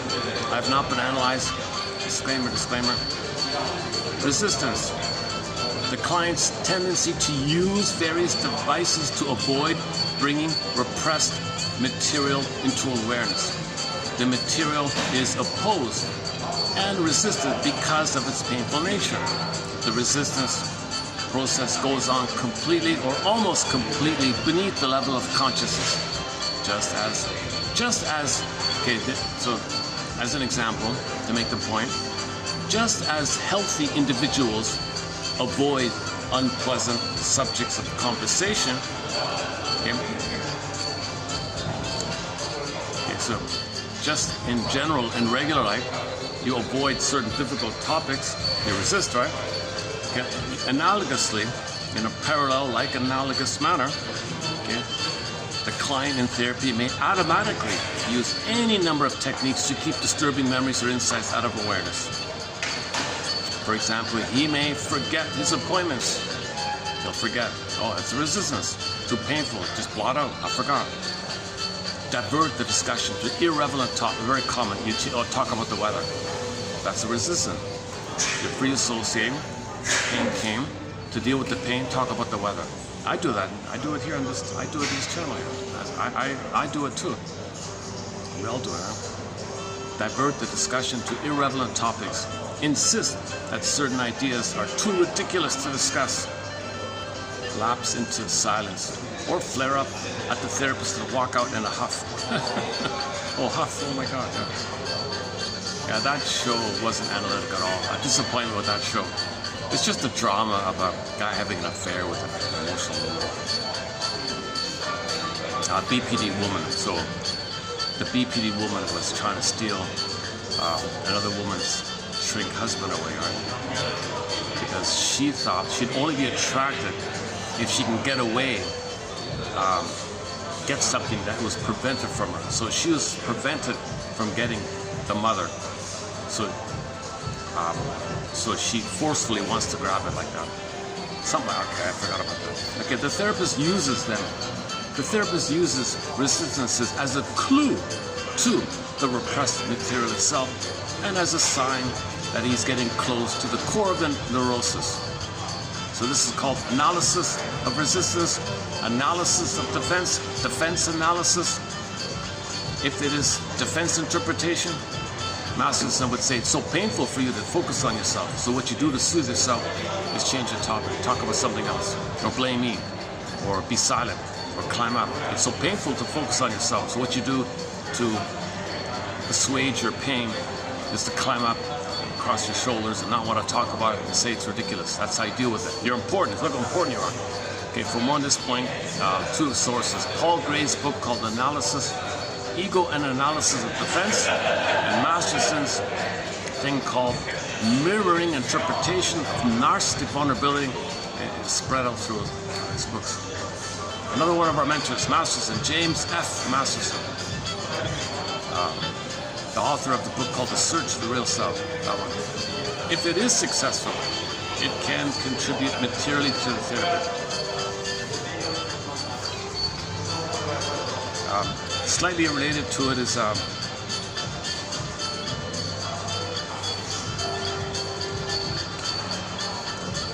unfinished business with either parent can cloud our work as well as a social life. By unconsciously replaying unresolved family dynamics, we're likely to create conflicts instead of authentic connections. Authentic connection, you can't do authentic, that's new. You can't do new. You need a sense of self for authentic. You can't do it. He's only got transference relationship, transference stuff, transference related. He's only got 145. That's all he has. What's on that record? The way he related, the way he felt, that's all he's got. That's called the transference relationship. You can't do a present, authentic, day-to-day, person now-to-now relationship that's authentic. It's called companion. He's only dealing with the past pain, he wanted a better outcome. So he might play the role of the parent, shame the person in the present, because the person in the present is him crying for love. He says no to himself. Other playing him. Mother said no to him. Others will play him. He says no to him because they're him. He's the mother said no to him and they're playing him. So that's a transference thing. Or he just directly plays himself and coaxes them to say no to him in a more benign way. So this is like passive-active idea. But the more disturbed one is the identification, the aggressive one, where you find others to play your own soul, and you think that others being you will get your love for you on your behalf, and you say no to them, and they're trying to help you in your fantasy, and you say no to them. So you're really against, it's more, and you're hurting yourself, hurting others, Faustian view. But you feel important. You preserved your narcissism, you're active, and the disturbance is you think by being active, being the active doer, where you're the shamer of shaming someone playing you think you can undo having been shamed. You can answer. A mother hurting the baby doesn't undo that she had been shamed by her mother. It doesn't work, right? But this is called the Faustian deal. You feel important, you feel powerful, you got all this power. You can do this forever, no time in the unconscious. You live forever, unconscious. That's all it means, right? It's also known as talionic impulse, talionic feeling. So this is a very high cost. But mothers feel pyrrhic revenge. They feel pyrrhic revenge. Victory, pyrrhic victory. I hurt my child, hurt myself, but I got that status where I'm important. It's too costly. So these are hollow victories. The mother shaming the baby, I wasn't hurt, I'm the aggressor. That's a hollow victory. She thinks she's a winner when she hurts the baby. Oh, I did it, I'm a winner. What a hollow thing. She hurts herself again, but disperses the tension by using the child as a standard for it and shames the child to disperse the tension that she's shaming herself. She thinks this time she wasn't passive, she was active. That's a hollow victory called pyrrhic victory, pyrrhic victory. That topic's coming up, but the pyrrhic victory is coming up. Stay tuned. Stay tuned. Oh, the battery. Oh, hang on. Let me dig up the battery before I forget this.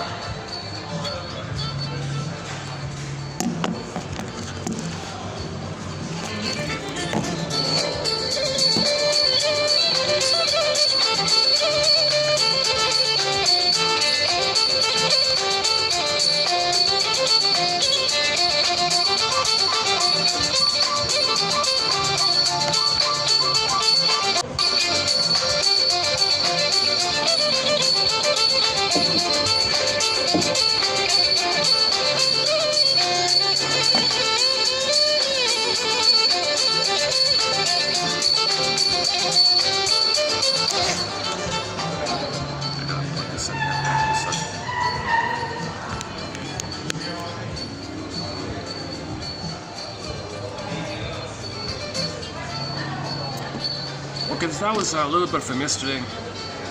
Now let's do a preview of, so now I'm going to do a preview of 3246.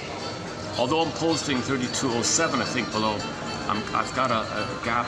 I've got about a 40-page gap, so I'm previewing future ones. So here's a preview of 3346. Okay.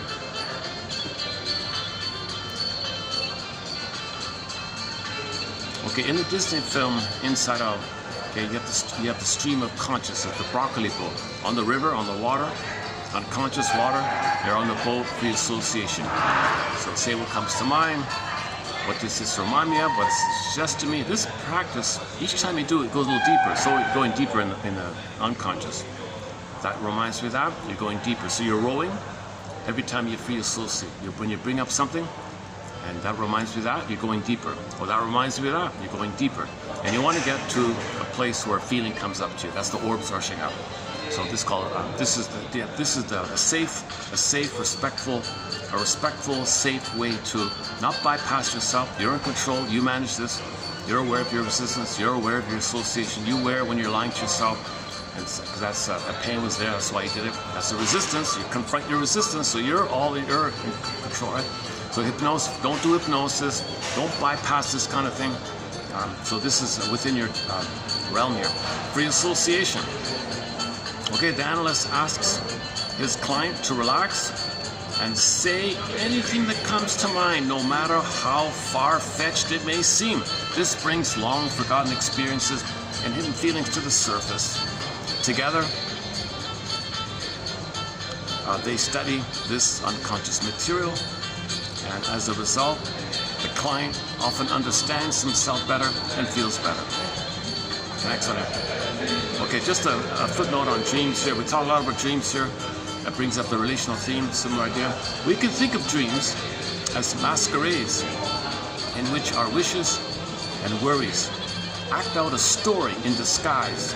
These disguises take many forms, but most of them have to do with problems that are facing us in waking life. It's not a bad little summary, that one there, yeah. Okay, so TTAQ, you gotta wake up in the morning, scribble your notes. Okay, that's a letter from your soul to you. If your soul sends you a letter, don't you want to read it? Okay, your soul is telling you, it's like this in your soul today. Here's what's going on in your soul.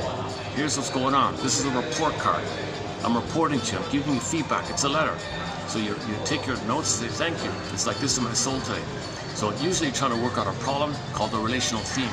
So you got a relational pattern, something that's difficult in your relationships. It's trying to quote unquote problem solve it, work it through, face it. So you wake up and an emotion comes up. So you wake up in the morning, TTAQ. Give the dream a title, relational theme, TTAQ, the theme, relational theme. Usually A for after Q is the question you think your unconscious asking you. It's just one of many dream ideas. So there's different levels. You're trying to, it's an educational idea, it's like a coaching idea. Look, this is what's going on here.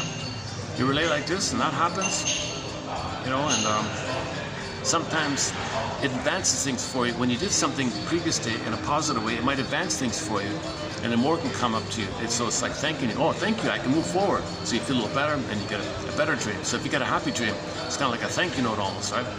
But it's just telling you, it's like this is the condition of your soul. It reflects your daily waking life interactions. So in your daily waking life interactions, when something resembles something that you dreamt about, the idea is to take the lesson that you got from the letter from your soul, the lesson, what you learned, what you saw, how you dealt, what did you say, what did they say, what did you say, something you're aware of something, then you treat that as a lesson and apply it in your daily life. If you do, the dream world will advance, and you're going deeper in the broccoli book. So this is the idea of dream interpretation. But there's more to it, but let's just leave it there for today.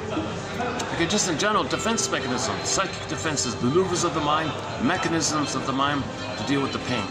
A reaction that protects us from distasteful and disturbing emotions, okay, motives or experiences. Okay. Okay, I might take this one out here. I thought it was just an interesting sort of trivia, kind of did you know kind of tidbit. Heraclitus. Never heard of him before. Heraclitus. A-R-E, like R, but maybe it's R-A, right? T-A-E-U-S. Born in the year 30 died in the year 90, according to this. Little is known of the life of this great doctor, other than the fact that he was born in a small area called Cappadocia. But the plunderers took over, so it was part of the plunder. His place was plundered, but then he worked for the plundered place. We do know, however, that he was a very good observer of the mind, and he anticipated some of the concepts that we now deal with today. For example, his clinical accounts of mania, melancholia. So he talked, so 2,000 years ago, this doctor was talking about mania and melancholia. Okay, so now we might talk about manic depressive. So now we say manic depressive, but they were talking about it. And in 2,000 years ago, he called it mania and melancholia. Now we say manic depressive, same thing. His picture of the manic's behavior: overconfident, hyperactive, and the melancholic's preoccupation with guilt, self-sacrifice, and even religious ideas would stand up well even today, he says. He recognized that there was a connection between these two states and correctly observed that melancholia is not always followed by mania. So if you know somebody who's kind of depressed, doesn't mean they're going to be manic all of a sudden, right? But it can be a flip-flop thing, or it can be one or the other. He analyzed the ravings of manic patients and showed that they were not suddenly possessed of new, divinely inspired knowledge of whatever, poetry, geometry, but confirmed themselves to matters which they had already studied. So these characters long ago, oh, I'm divinely, talk to me, the divine thing, talk to me. No, you're just talking in code of what you already know. Something like that. Okay, let's leave it there. Oh, maybe I'll take that out, yeah. All right. Okay, this next one here. I've never been clear about this phrase, la belle indifference, or belle indifference, beautiful indifference, or something like that, right? So this is a French term from long ago by Mr. Genet, Pierre Genet. Freud apparently flew to France to study with this guy. He was one of Freud's teachers was this Genet guy, along with that Charcot guy. So anyways, Pierre Genet, he was talking about disassociation way before Freud's time. So he made a contribution to this Genet guy. So this Genet guy, a term originally used by Genet to characterize the air of unconcern manifested by hysteric patients toward their physical symptoms. Instead of arousing anxiety or distress, okay, a paralyzed arm or loss of voice is accepted with an outward calm that seems to bespeak of inner satisfaction. They have this like happy, I don't care or something, right? The reason for this reaction is probably that the disability actually does produce a measure of satisfaction, since it helps to resolve a conflict, relieve anxiety, and usually brings secondary gains in the form of sympathy, attention, and maybe control over others. So if the wife is upset and she lost her voice, maybe she controls the guy. I like this power. And when I read that, I thought, wait a minute here. So I just typed in the search here, just out of curiosity this morning. Dear computer, dear AI. So I posed the question, can we describe belle indifference as an unconscious version of pyrrhic revenge? That was my first thought. Like when somebody does this, are they unconsciously rebelling, getting back at somebody? They're suffering, but it's their way to rebel, like a passive-aggressive technique. And the answer is not too bad. It says here, well, human, Well, dear human,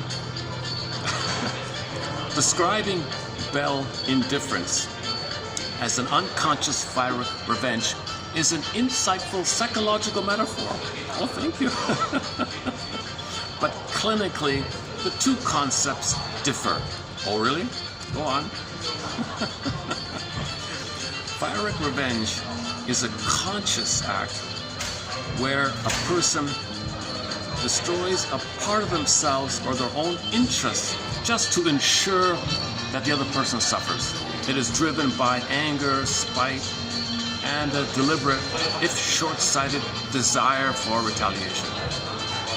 Belle indifference, or la belle indifference, classically associated with conversion disorder or functional neurological symptom disorder, is a paradoxical, serene lack of emotional distress, despite facing a major physical symptom such as sudden paralysis, seizure, or even temporary loss of sight. Can't move your limbs, can't speak, loss of your voice, can't see, can't move your arms or limbs. This hysterical paralysis, right? This conversion into your body. So much emotion, something clamps up in your body, right? The primary differences include, okay, so he talks about the two main differences. He subdivides it into consciousness and the quote-unquote target. All right, consciousness. Fiery revenge requires a conscious intent to harm the other, even at a personal cost. That's the hollow victory one, right? You think you won, but the cost was too much. But it's like a psychological one. I don't care. I physically lost, but but it's too much realistically. So this is the fiery revenge or fiery victory. So he's saying it's like a thought you're aware of this kind of thing, versus the conversion of the bell indifference, a pain in the body and you're numb. You didn't create it. It happened, but now you're enjoying it. But it's not like you unconsciously create it, and it gives you some benefits. It makes you calmer. It gives you endorphins, pain relief, and maybe some secondary benefits, la belle indifference. So in the area of consciousness, la belle indifference is an unconscious dynamic where you end up feeling, I got this problem. You know what? I kind of like it. It gives me some benefits here. It gives me some relief. I don't have to be responsible for things. I don't have to do things now. See, people can't ask me to do it because people want me to sing. Oh, I lost my voice. Oh, that's okay. I didn't want to sing anyways. It's good. Now my body made me not sing. So maybe the person temporarily lost his voice because he didn't want to go on stage and sing. Oh, I enjoy this. La belle indifference. This is good. He didn't consciously plan it, but the unconscious rebelled in this way, right?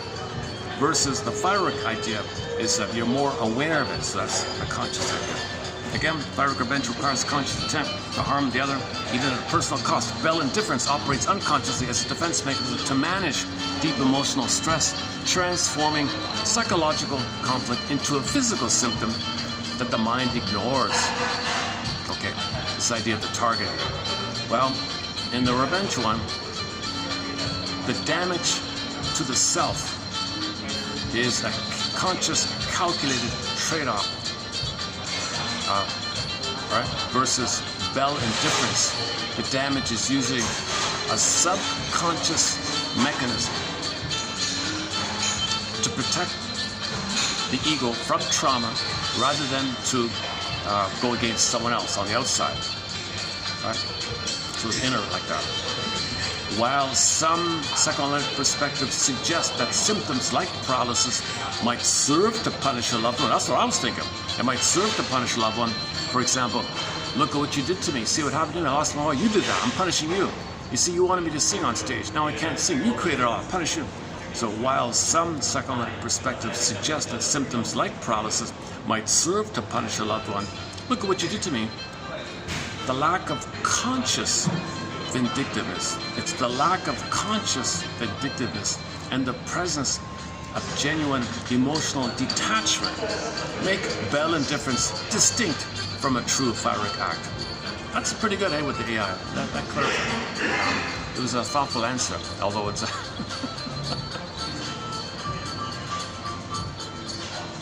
I think it's a real tool for people to have.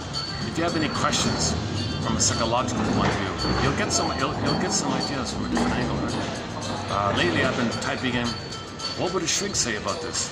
And you get some ideas. And now they scramble. Sometimes they just cut and paste different things, and it's wrong sometimes. So you got to be mindful about that. Don't trust them blindly like that. How are we doing?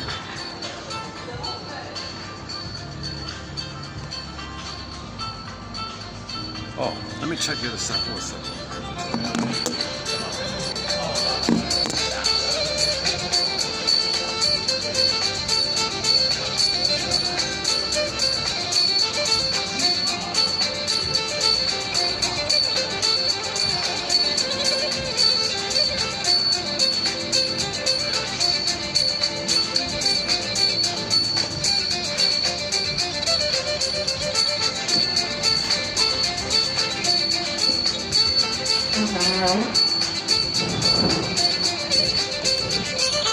Yes, I'm gonna go where I started.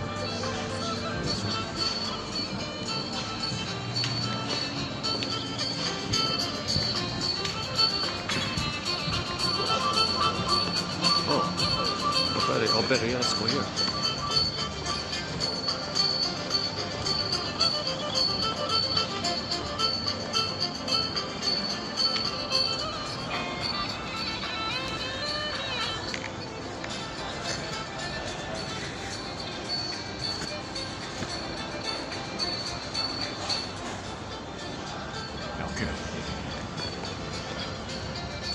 Boy, things change here so quickly. In 5 minutes, it could be totally flooded now, and 5 minutes later, it could be half empty. Yeah? All right. Okay, I'm finally settling in here. It only took me an hour and a half. Okay, next one here, outer rank here. I have a hard time reading outer rank, but his essay, The Double, is a must-read, excellent read. It's a short little essay called The Double. It's all explained there. So we talk about the Student of Prague play, made it to a film as well. They want a dialogue with the double. It's you. It's personification of everything about you that you don't know double self. And in the play, Student of Prague, he argued with that double.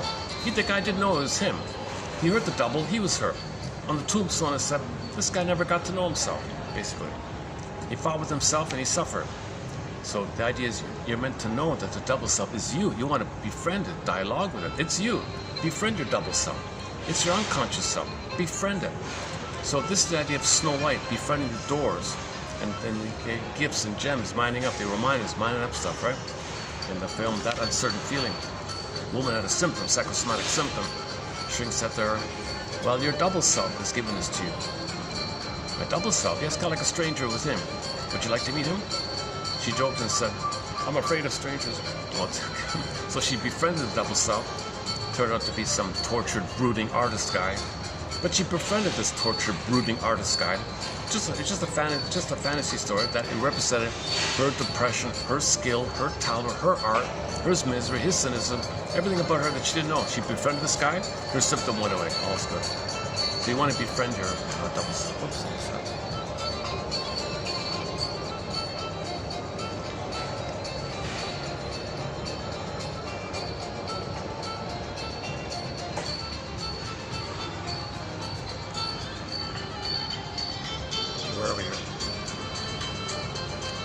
Okay, birth trauma. Psychological shock resulting from the birth process, the shock of being born. Okay, so mothers ideally can do many things in advance to minimize the chance of birth trauma.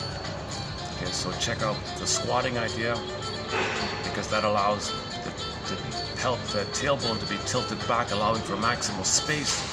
Gravity, maximal space. Gravity, space, flow with the gravity in the space. It allows the smooth, and the mother scoops up, the baby leaves the cord, heads to the bosom, all is okay. That's one theory. I'm not a doctor, scammer. Because the example was, one woman had an awkward tailbone, and she was on the back, legs up, was pushing down. Baby was being pushed from the back with the contractions, hitting the tailbone. Mother freaked out and clenched, couldn't get out. Battling. Birth of the hero. It was an epic battle. He's trying to come out, being pushed, hitting the tailbone, no exit. So that's the rocks crashing, the rocks rocking him. Stays in, whirlpool, Odyssey, whirlpool. He stays in the whirlpool, he'll perish. He's hitting up, he might die on the hitting up. So he finally does come out. Okay, he's traumatized by all this. But he survived, he's a hero, Birth of the Hero, name of his book, about birth trauma. So, and a lot of these mythical stories are about the epic battle like that. But that makes it clear that woman with the tailbone issue. Because normally, if she were squatting, she would have instinctively tilted the tailbone back a little to compensate, to allow the proper space and allow the gravity to go through. Okay, you want the child to be a Lamaze. What's it called again? Lamaze? Lamaze baby? What was it called yesterday? 2 days ago? Lamaze babies? Not Lloyd Lamaze. The guy who helps natural birthing. Lamaze method, I think it's so. Okay, so you want to minimize the chance of birth trauma. Many things in advance can be done. But whatever happens, I think lotus birth. Leave the cord, leave the placenta, and hand the baby, and leave the cord, leave the placenta. Ethically, morally, you're only allowed to sever the cord after the blood flow has completed its cycling. So you see the blood with the color. It's bluish, reddish, purplish. The cord, right? Wait a couple of days. It'll turn chalk white and flatten out like a pancake, then it's complete. You might as well just wait a little longer because it'll just fall off on its own accord. That's the only time you're allowed to ever remove the cord, ethically, morally. It's called lotus birth. Follow the lotus. Beautiful flower, it's a stem and a pod. You want a beautiful baby, it's a cord of placenta. Okay, placenta for pod. Okay, cord and stem, and baby and flower. It's an intact system. Have a poster on the wall. Flower, stem, pod, baby, cord, placenta. Superimpose it. Have it fused, superimposed to make it clear. You know, and based on the Twilight Zone episode, if the gynecologist is about to sever the cord, and he says, "No, please don't do that. Please. No, in the name of Pilgrim and Plunder, I have to traumatize your baby to turn him into an unfeeling, calcified soul, so he'll be a flying monkey to plunder and pillage. I don't want that. No, in the name of Pilgrim and Plunder, we have to break the bond between you and your mother. We don't want feelings. We want to break the bond. So when we sever the cord, remove the baby, remove the hormones, put him on a scale, and time passes by, he won't trust you, he'll betray. We want to betray. We want the baby to feel betrayed, so he'll betray others. And we want the baby to feel, not feel, so we can tell him to do things in unconscious hope to get a better loving past. But this is why doing all this. Husband, how's him out of it? So bring in the dog, the Doberman Pinscher, the mother, I have a fantasy idea of the Twilight Zone.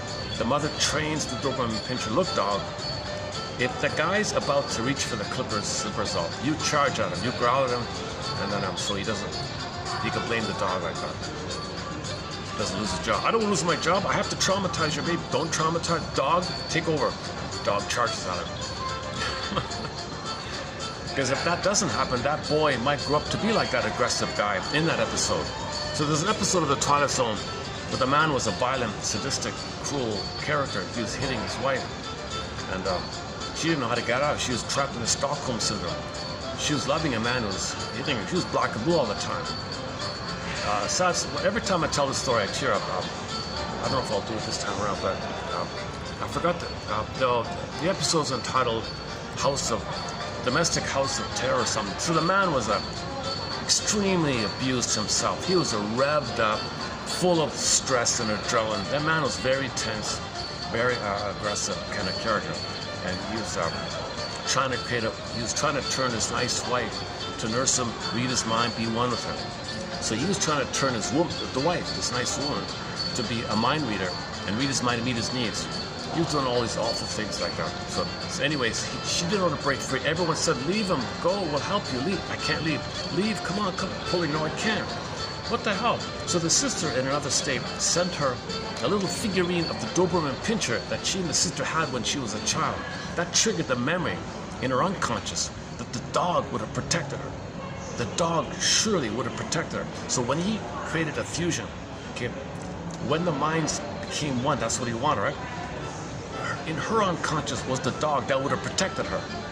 That dog went into his mind. He had a psychotic break and saw the dog charging at him to protect her, that she could be free. Interesting story. So now that guy was severely hurt at birth trauma. So that guy's mother should have had the daughter to protect him. He didn't have it. He was enraged, and he was trying to turn the woman to be the missing breast. But the doctor does this mess. Why is he doing it? Why would we traumatize the baby? There's never any excuse, somebody said, to ever remove the cord and placenta. Lotus birth. That's my rant for today, I guess. Birth trauma. Psychological shock resulting from the birth process. Forceps. Okay, the work of Janoff, the whole perinatal psychology field, many authors. The concept of birth trauma originated with Otto Rank in 1924. So 102 years ago, Otto Rank put out his book, The Birth of the Hero, right? The baby's a hero. He comes out, he had an epic battle. He was fighting in there for his life and death struggle. Odyssey, right? He had a real odyssey in the canal. Whirlpool, and had to navigate and come out. He survived somehow. Birth of the hero. So the baby's a little hero like that. Now babies are meant to be active in the birthing process, right? They're meant to do their thing to come out. Mother takes drugs and the baby's swamped and it's passive. He has a pattern of being a little, he'd start something and he gives up easily because when he tried to do his thing, the brain sent him the numbing. So he tries to do something, he spaces out kind of. So people have a pattern of the prototype. I try to do something, my brain makes me sleepy or something. I can't do it. So this is the triggering of the prototype. Okay, so you trigger the past. So self-activation in the present. My trigger, the original self-activation of coming out of the canal. The mother took the numbing chemicals and then when you try not, you trigger, your brain triggers and it reminds the circuit and it creates it. So people try things, they give up. They try things, they give up. Well, the prototype is I tried to come out of the canal, mother took painkillers and I was yanked out and I feel helpless and passive. So they have a kind of, he said the physiology of optimism. The child is able to do his thing. He is able to come out. Okay, he's handed to the bosom. He finds the nipple. Victory, success, success. He came out and won the big prize. Okay, he's suckling, he's nursing. The hormones are there. The bonding is there. The oxytocin is there. The rhythm of bliss continues. He came out. He found the nipple, the mother, the breast, and he succeeded. Optimism. He tried, success. You want the baby to have this positive prototype of the original deep conditioning. It's deep conditioning. You want the baby to have a good chance to do his thing, to come out and be rewarded with a secure attachment style. If that's all crash, and that's crash, and that's crash, he's got to cope and twist and cope and twist. You know, he's going to be dysfunctional, neurotic later on. Birth trauma. Where are we here? Otto Rank, 1924. He believed that the birth experience is the crucial fact of life. And that reactions to this experience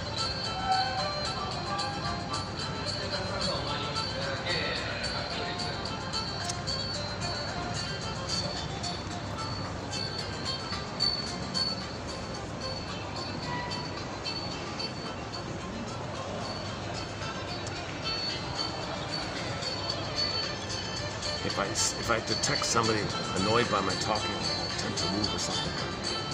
Let's just see how so far I think we're okay. All right. You know, it's possible you get a complaint.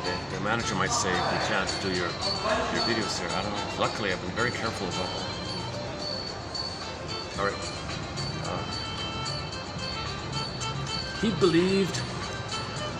Otto Rank believed that the birth experience is the crucial fact of life, and that reactions to this experience set the stage for both normal adjustment and neurosis. In his view, the painful experience, trauma of birth creates a primal anxiety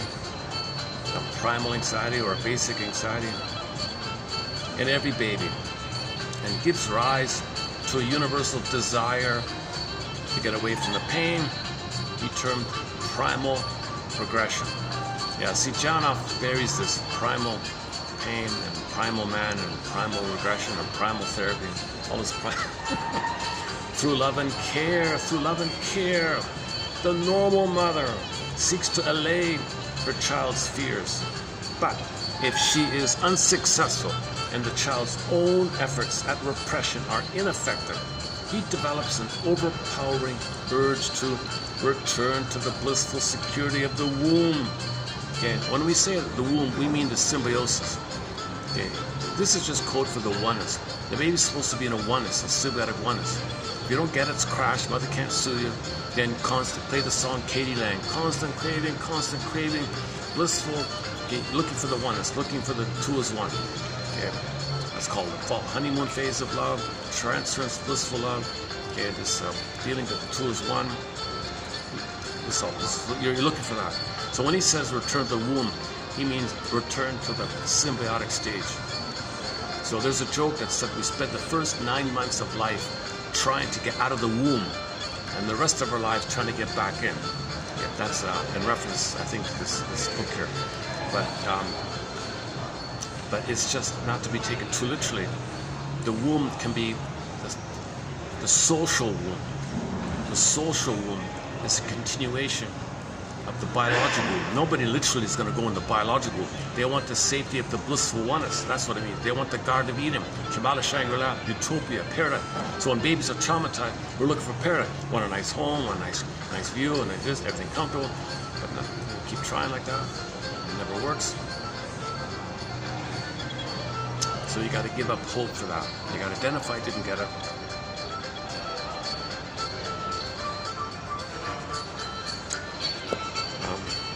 Okay, hang on. This urge runs counter to the demands of life, which require increasing separation from mother. Yeah, so reality, you got to live life and do your things, right?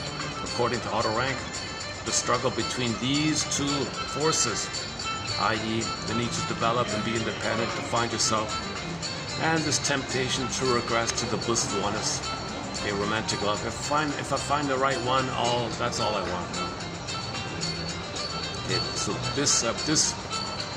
he thinks this comes to your attention during transitions in life. When there are major transitions, and I've seen other people say this.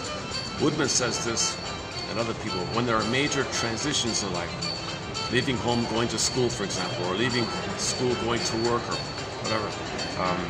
Or the kid leaving home and the parent feels the loss of the kid. When there's like a major change in the life, it can trigger the original prototype of the major change.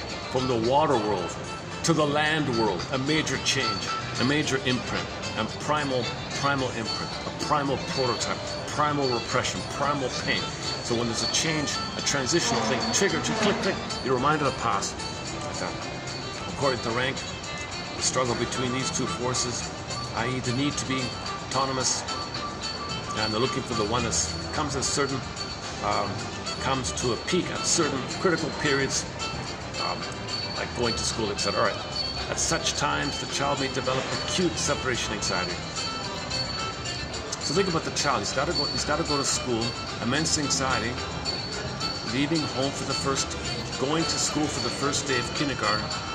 That means he's out of the home. Whoa, that's going to trigger the birthing. All that pain will make him disassociated, called school shock. He'll be numb and spaced out and stare out the window, and the teacher will say he's a learning disability and give him pills. No, he doesn't have a learning disability.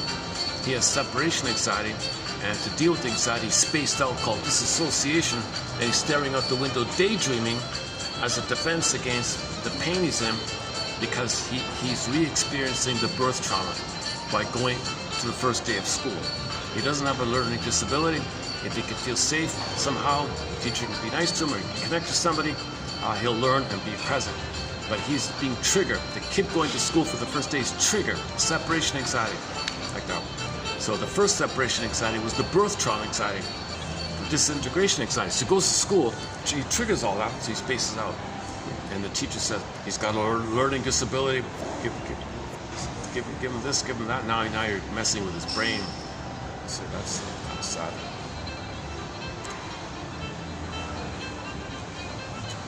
Just a theory. So these are all theories here. 30% of what you're hearing in this video is wrong. It's up to you to figure out which 30%. Might not be 30, it might be 50, might be 80. Hopefully it's not more than 80. Or maybe it's 90. In 100 years' time, how much of this kind of stuff will last? If you take all the insights and quotes we have here in this collection, 1001 Windmills of the Mind, well over 20,000 quotes. In 100 years from now, I wonder what percentage of these insights will survive and blossom or be reclaimed or something. See, some might get lost, and then hundreds of years later it might come back or come around again, right?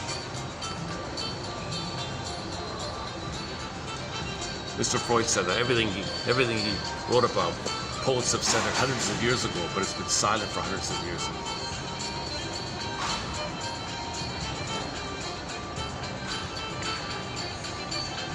Is that it? Hang on.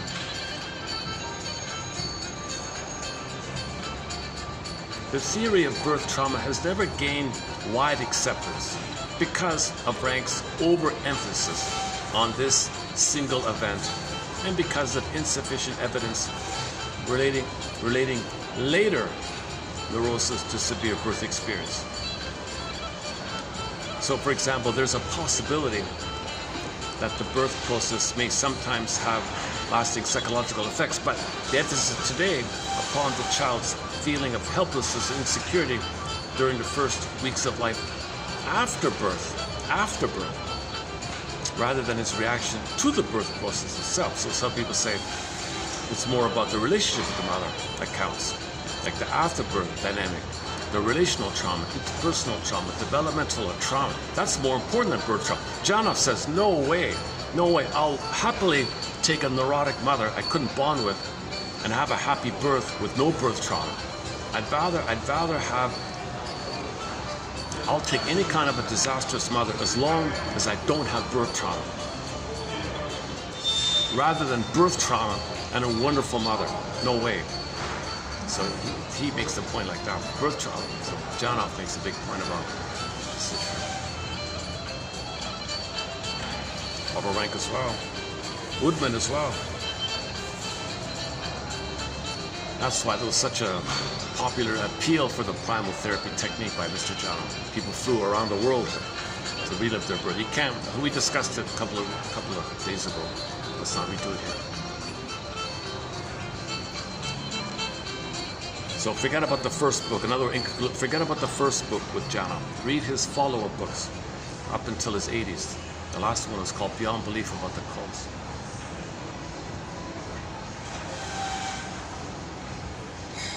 I think we're okay.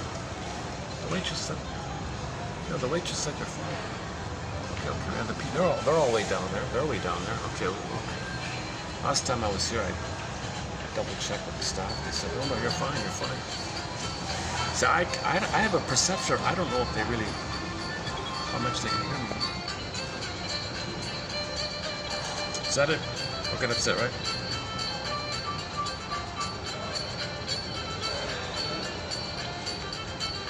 That's basically okay. All right.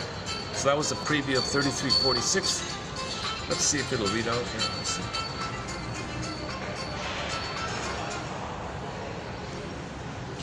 So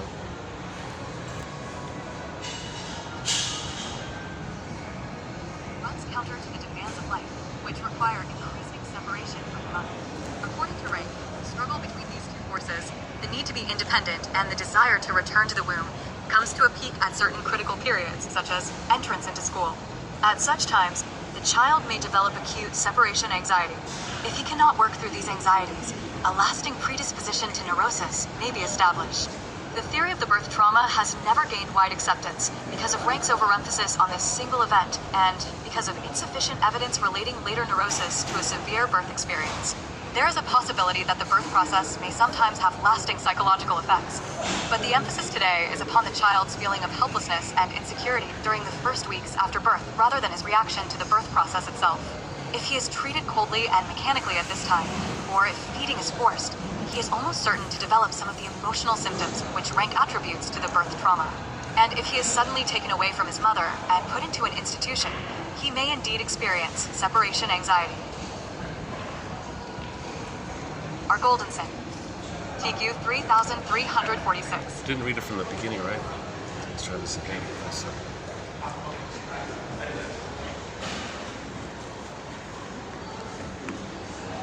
Where's the battery? Let's check the battery. 30%. Oh, jeez. One second.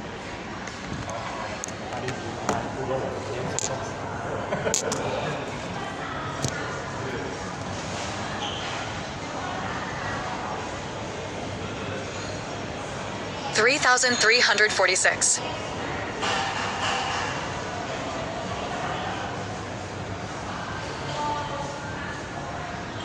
3346.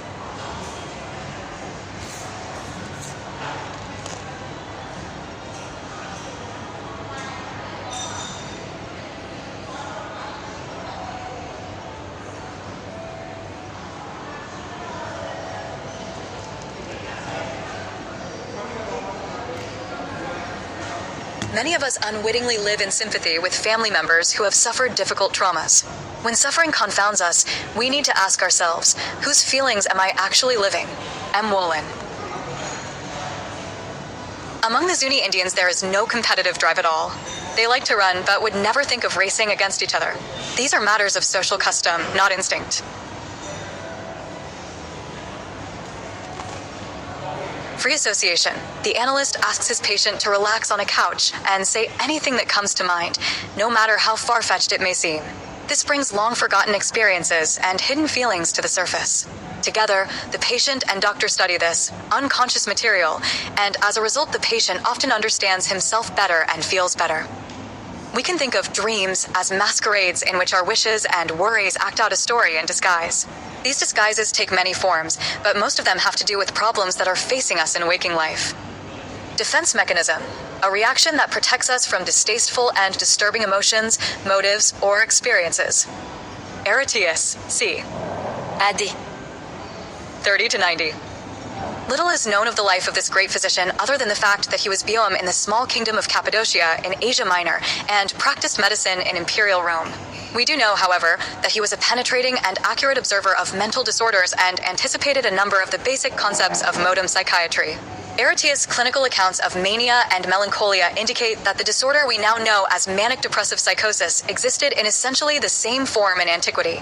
His picture of the manic's overconfident, hyperactive behavior, and the melancholic's preoccupation with guilt feelings, self-sacrifice, and religious ideas would stand up well today. He recognized that there was a connection between these two states, and correctly observed that melancholia is not always followed by mania. He analyzed the ravings of manic patients and showed that they were not suddenly possessed of new, divinely inspired knowledge of poetry or geometry, but confined themselves to matters which they had already studied. Bell indifference, a term originally used by Pierre Janet to characterize the air of unconcern manifested by hysteric patients toward their physical symptoms. Instead of arousing anxiety or distress, a paralyzed arm or loss of voice is accepted with an outward calm that seems to bespeak inner satisfaction. The reason for this reaction is probably that the disability actually does produce a measure of satisfaction, since it helps to resolve a conflict, relieve anxiety, and usually brings secondary gains in the form of sympathy, attention, and domination over others. Can we describe Bell indifference as an unconscious version of Pyrrhic revenge? Describing Bell indifference as an unconscious Pyrrhic revenge is an insightful psychological metaphor, but clinically, the two concepts differ. Pyrrhic revenge is a conscious act where an individual destroys a part of themselves or their own interests just to ensure their adversary suffers. It is driven by anger, spite, and a deliberate, if short-sighted, desire for retaliation. Bell indifference, or La Bell indifference, classically associated with conversion disorder, functional neurological symptom disorder, is a paradoxical, serene lack of emotional distress despite facing a major physical symptom, such as sudden paralysis, seizures, or blindness. The primary differences include consciousness. Pyrrhic revenge requires conscious intent to harm an enemy, even at personal cost. Bell indifference operates unconsciously as a defense mechanism to manage deep emotional stress, transforming psychological conflict into a physical symptom that the mind ignores. The target in revenge, the damage to the self, is a calculated trade-off to hurt someone else. In Bell indifference, the damage is usually a subconscious mechanism to protect the ego from trauma rather than to attack a perceived enemy. While some psychoanalytic perspectives suggest that symptoms like paralysis might serve to punish a loved one, e.g., look what you did to me, the lack of conscious vindictiveness and the presence of genuine emotional detachment make Bell indifference distinct from a true Pyrrhic act, AI. Birth trauma, psychological shock resulting from the birth process, the shock of being born. The concept of birth trauma originated with Otto Rank in 1924. He believed that the birth experience is the crucial fact of life, and that reactions to this experience set the stage for both normal adjustment and neurosis. In his view, the painful experience, trauma, of birth creates a primal anxiety in every infant and gives rise to a universal desire to forget the pain, a process he termed primal repression. Through love and care, the normal mother seeks to allay her child's terror, but if she is unsuccessful and the child's own efforts at repression are ineffective, he develops an overpowering urge to read him to the blissful security of the womb. This urge runs counter to the demands of life, which require increasing separation from the mother. According to Rank, the struggle between these two forces, the need to be independent and the desire to return to the womb, comes to a peak at certain critical periods, such as entrance into school. At such times, the child may develop acute separation anxiety. If he cannot work through these anxieties, a lasting predisposition to neurosis may be established. The theory of the birth trauma has never gained wide acceptance because of Rank's overemphasis on this single event and because of insufficient evidence relating later neurosis to a severe birth experience. There is a possibility that the birth process may sometimes have lasting psychological effects, but the emphasis today is upon the child's feeling of helplessness and insecurity during the first weeks after birth rather than his reaction to the birth process itself. If he is treated coldly and mechanically at this time, or if feeding is forced, he is almost certain to develop some of the emotional symptoms which Rank attributes to the birth trauma. And if he is suddenly taken away from his mother and put into an institution, he may indeed experience separation anxiety. R. Goldenson, TQ 3346.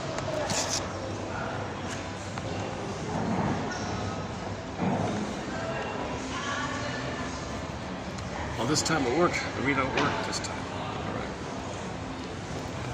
Oh, I forgot one here at the beginning about the Zuni. Is it the Zuni? The Zuni people. Among the Zunis, indigenous First Nations, the Zunis, you don't see competition there. There's no competition.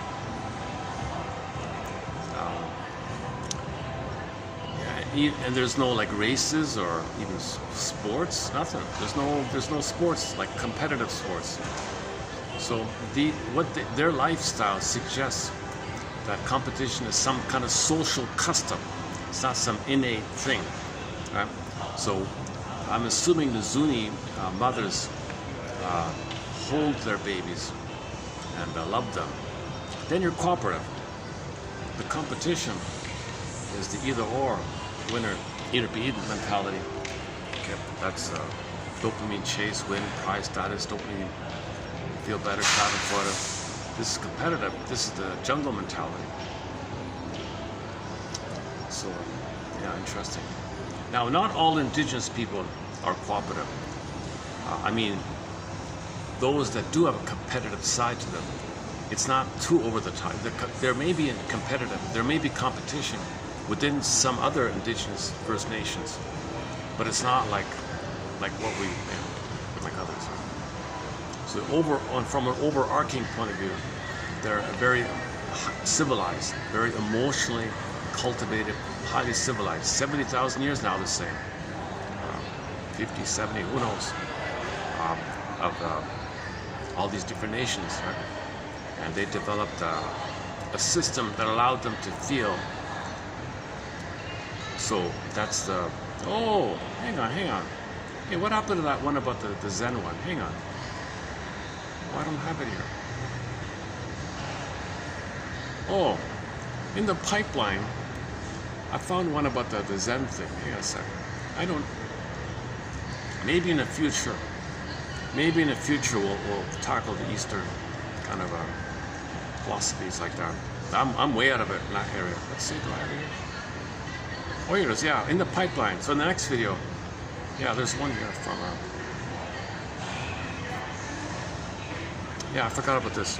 The Zen form of Buddhism began to take shape in China during the 6th century. the Zen form of Buddhism began to take shape in China during the 6th century. According to Watts, 1957, it was designed to make Buddhism a way of life for ordinary people with the objective of seeing into your own nature. The process is best illustrated by the devotion to the solution to a baffling question.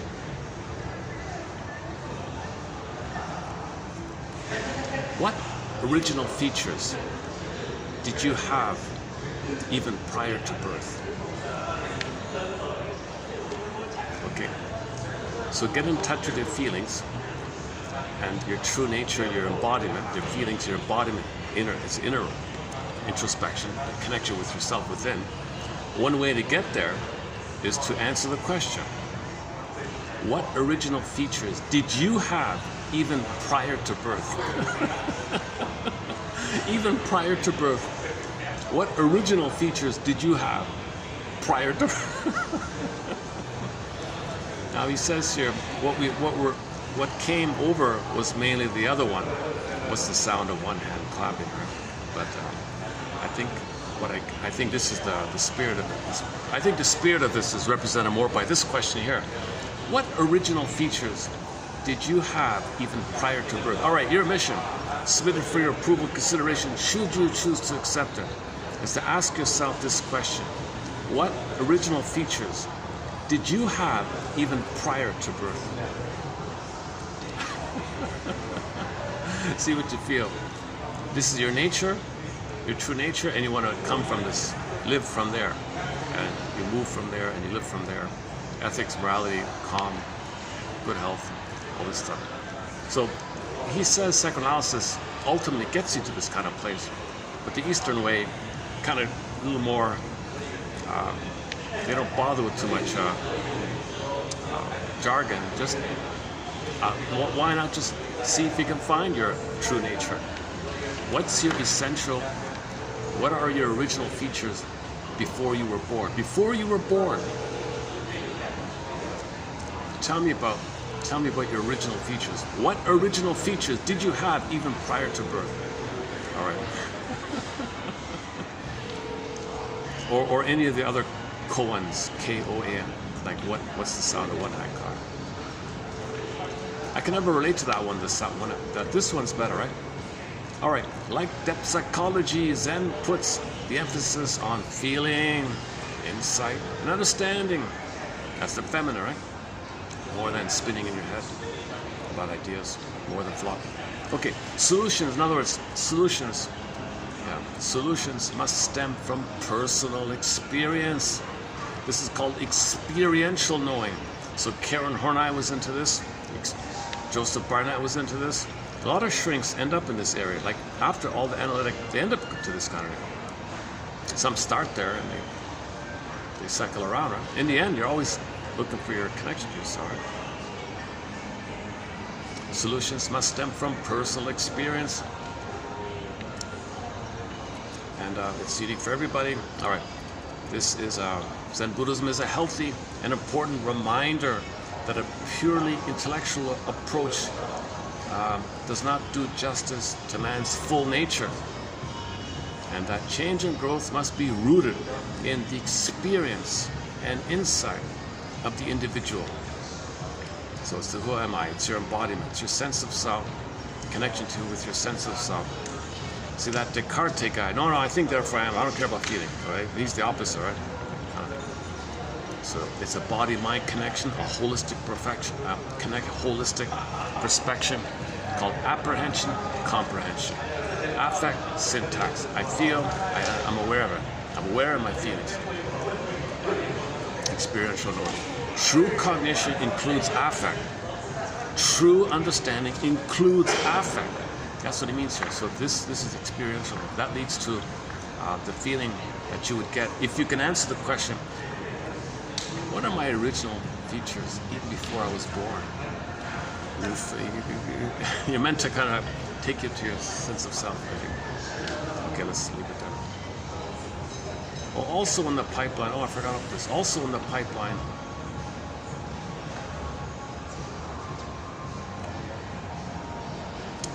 I never heard of this guy here, but apparently there was a book that was popular back in the 60s.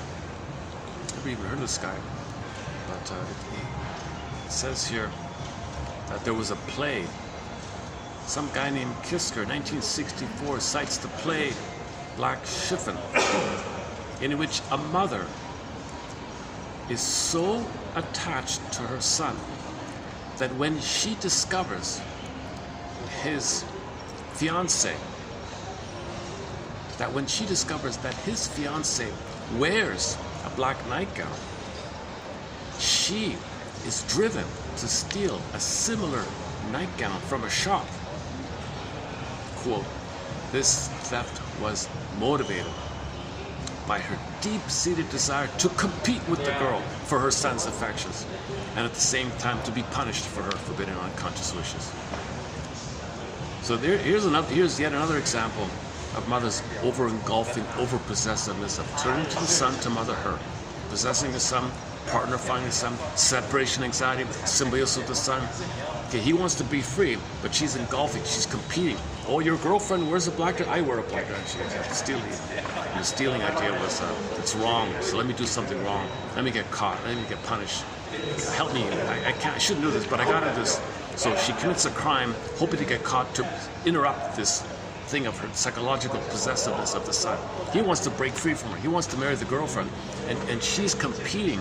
The mother's competing with this girlfriend by wearing the same black lingerie. Like, can you believe it? Where are we? Oh. It's okay, it's okay.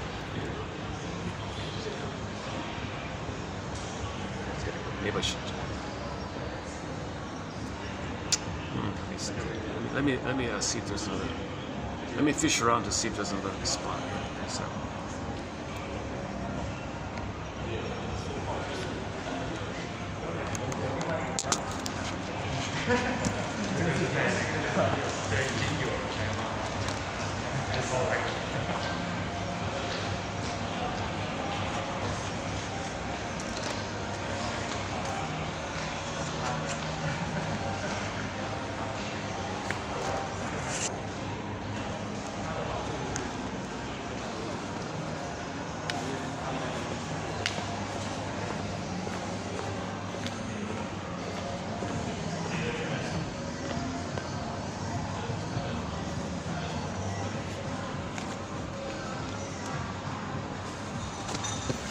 Try for here for a bit.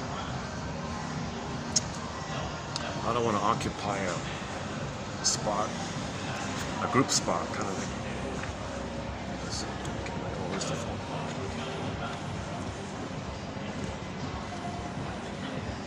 They could have sat here. I didn't take this.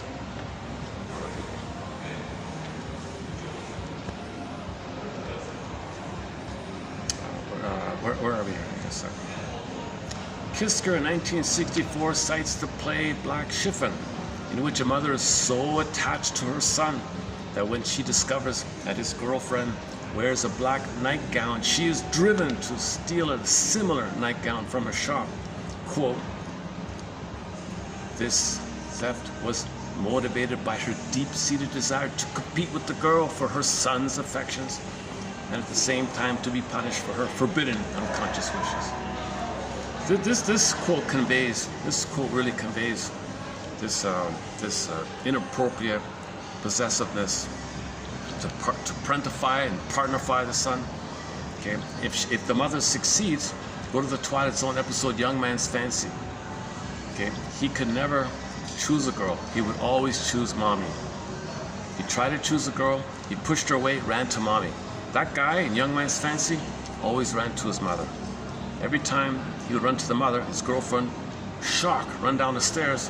The mother at the top of the stairs had this huge smirk. Proud, ha, I win, I always win, I always control, I get what I want. She had this very sneaky thing on that she was doing. And the son was ensnared and trapped. He could never love a woman. Okay, now the flip, the healing flip is called Nick of Time. Similar scenario. Okay, so the guy was kind of caught in with the mother. The girlfriend said, look, are you married to me or are you married to your mom? That's a good question. That's a good question. Back off, mother. I'm married to my wife here. But in young man's fancy, he couldn't. He said, sorry, girlfriend, I'm married to my mother. In nick of time, sorry, mother, I'm married to my wife, right? There's a book called When He's Married to Mom. Okay, okay, also in the pipeline. Okay, we're familiar with this. I include this because this is new for me. So we're familiar with in propaganda, people call people names, or name calling. But he says here, long ago, this idea of name, so it's emotionally, you want to bias people, prejudice people, name call people. So this is a tactic like that. So he said this used to be called loaded word, the loaded word technique. Okay, name calling, or more generally, the loaded word technique. The device of using emotionally toned words to create favorable or unfavorable attitudes. In the 1950s, many people who were branded with labels like fill in the blank, take your pick, had a hard time. Think about these pairs of words. The following word pairs indicate that we can often choose a positive or a negative word in characterizing the same thing. So we know this, right? If you say she's slender, oh, very nice. You say she's skinny, ooh. You say something is inexpensive, all right. You say it's cheap, oh. Somebody has a stink or a scent. He's got a scent. Somebody's very thrifty. Okay, he's thrifty. He's stingy, oh. It's kind of the same thing, right? You say he's very stingy, ooh. He's thrifty, oh. It makes it earthier and so on. The use of such polite or impolite words probably does less real harm than loaded words used to slant or reinforce prejudicial attitudes. All right. We have a few quotes on the whole propaganda area. A lot of psychology involved in that, advertising propaganda. That's just one of them. But anything else in the pipeline? Did I miss one? Okay, this one here. Okay, this is a question mark here. This might go in the honorable mention pile.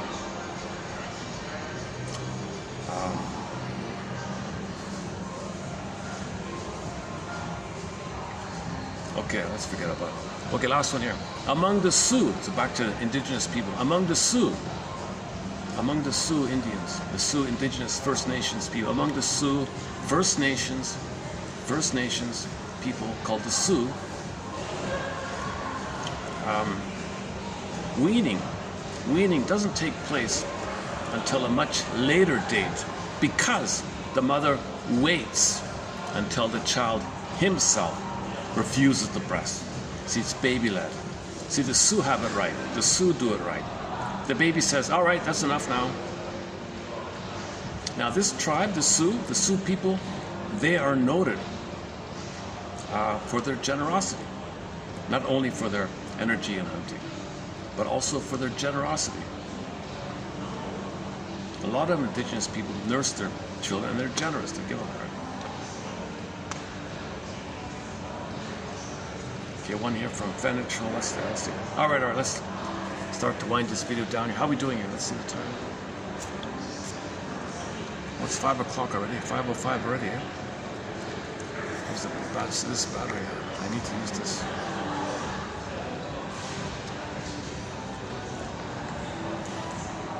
You know, when I'm outdoors in a park, I calm down. The best place for me is the turtle pond. It takes me an hour to get there, but there's a park with the turtle pond. I see not many people, a few people, not too many. It's sort of at the edge of the park. There's a turtle pond, and the opposite side, opposite the viewing section, there's a little section there. That's a nice little spot there. I talk calmly, I relax, I see birds. Here in this hotel, I've bounced around maybe a dozen times. I might have to do it again out here as well. All right, let's see.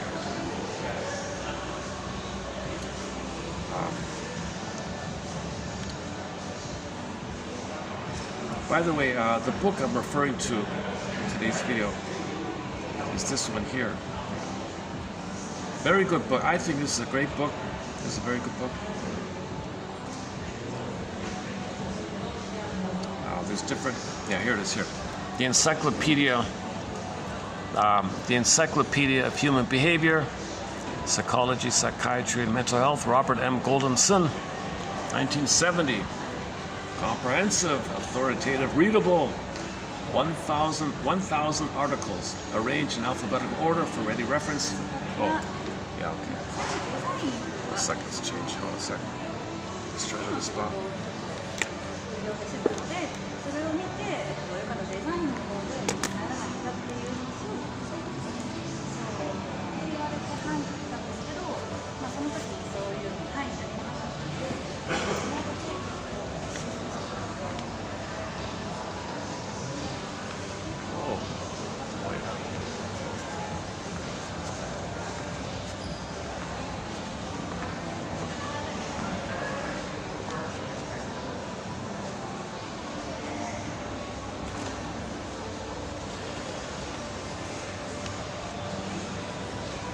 It's just getting, oh, it's dinner time. Oh, I see. Does it get better? Does it get busier during the dinner time? Yeah, okay. So I recommend this book. So we've done two pages of quotes now from this book here, mostly from this book. And we'll probably have a third or a fourth page on it. Yesterday we did the creativity topic from here, about the 4 parts: preparation, incubation, aha, eureka, illumination, and then testing, verification idea. So 4 steps like that. So it's very important to practice, read, research, read, and then stop. Let your unconscious work on it. Your unconscious problem solver, thinking. Relax. One guy was taking the bus, and while he was stepping onto the bus, eureka, he discovered a major thing. But that happened because he did decades of research and reading first, like that. Not bad. So it's a basic quote, it's an old idea, and he was quoting, Goldenson was quoting from somebody back in 1926. So it's a 100-year-old idea of the 4 steps: preparation, reading, study, question, study, question, curious, question, curious, what is it? Read, ask questions, I don't know, ask question, curious, read, keep going like that, preparation, okay, stop. Let it go. And then, poop, eureka, something pops up. And then you gotta test it. You gotta make sure, right? Now, some people have a fluke moment without preparation. That's just a one-off. You can't. It doesn't become regular. Right?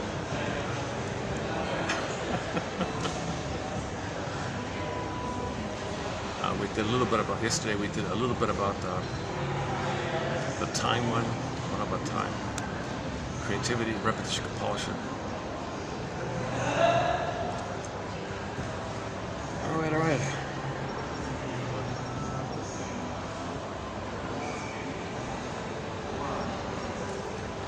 Yeah, we did some quotes. We did some quotes from this book. It didn't start with you recently. I did a couple of quotes from Mark Wolin. It didn't start with you. Oh yeah. I missed one, didn't I? Okay, I won't read you the whole Mark Wolin story,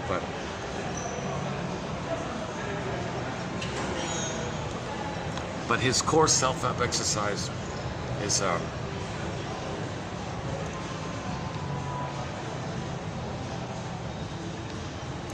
you fantasize. What's the worst thing that can happen to you if things didn't go well in your life anymore? What's the worst that can happen? Okay, poof. That feeling, that thought, that belief, that core belief. Okay. See if one of your parents you think might have that. Oh yeah, I think maybe fill in the blank might have it. All right. Imagine them having it, and talk to them that they have it. It's theirs. So similar to that exercise, a quick follow-up to that was this one here. Many of us unwittingly live in sympathy with family members who have suffered difficult traumas. When suffering confounds us, we need to ask ourselves, whose feelings am I actually living? Whose feelings am I actually living? Okay, so if you're feeling whatever you're feeling, think of whatever you're thinking. See if it's a condensation of what your parents think and feel. Then say, well, that's their stuff. Why am I thinking, feeling all those things they had? What about my original thoughts and feelings? I really picked up a lot, didn't I? So parse it out. So they think that, they feel that. Why am I thinking, feeling? Because if you overly identify with their thoughts and feelings, you might recreate in sympathy their kind of way. If they're dysfunctional, you'll be dysfunctional. If you think and feel the way they do, you think and feel. So parse it out, right? So if you feel whatever, I feel fill in the blank. I worry about fill in the blank. Well, which parent has that? Which parent feels that? Okay, then do a Twilight Zone episode. Next stop.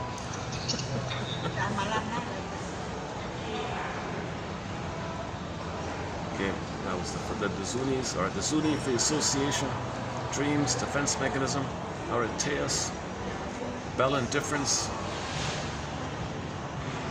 and birth trauma. That was the okay. The intro, not a bad. Some solid ideas.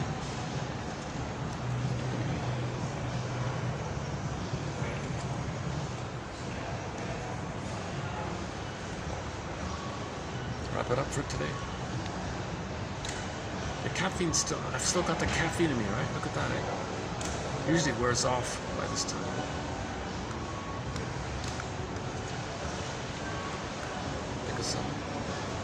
Pick a song and close up.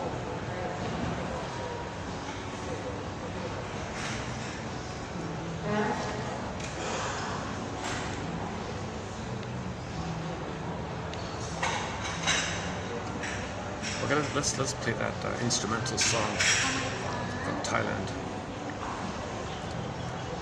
It begins with E. Begins with the letter E, right? Hang on a second.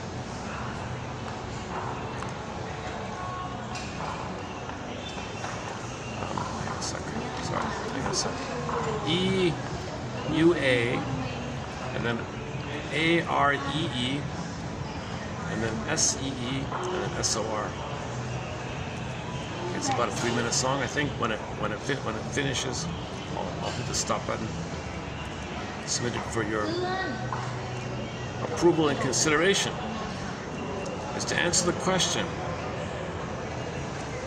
what original qualities did you have even before you were born?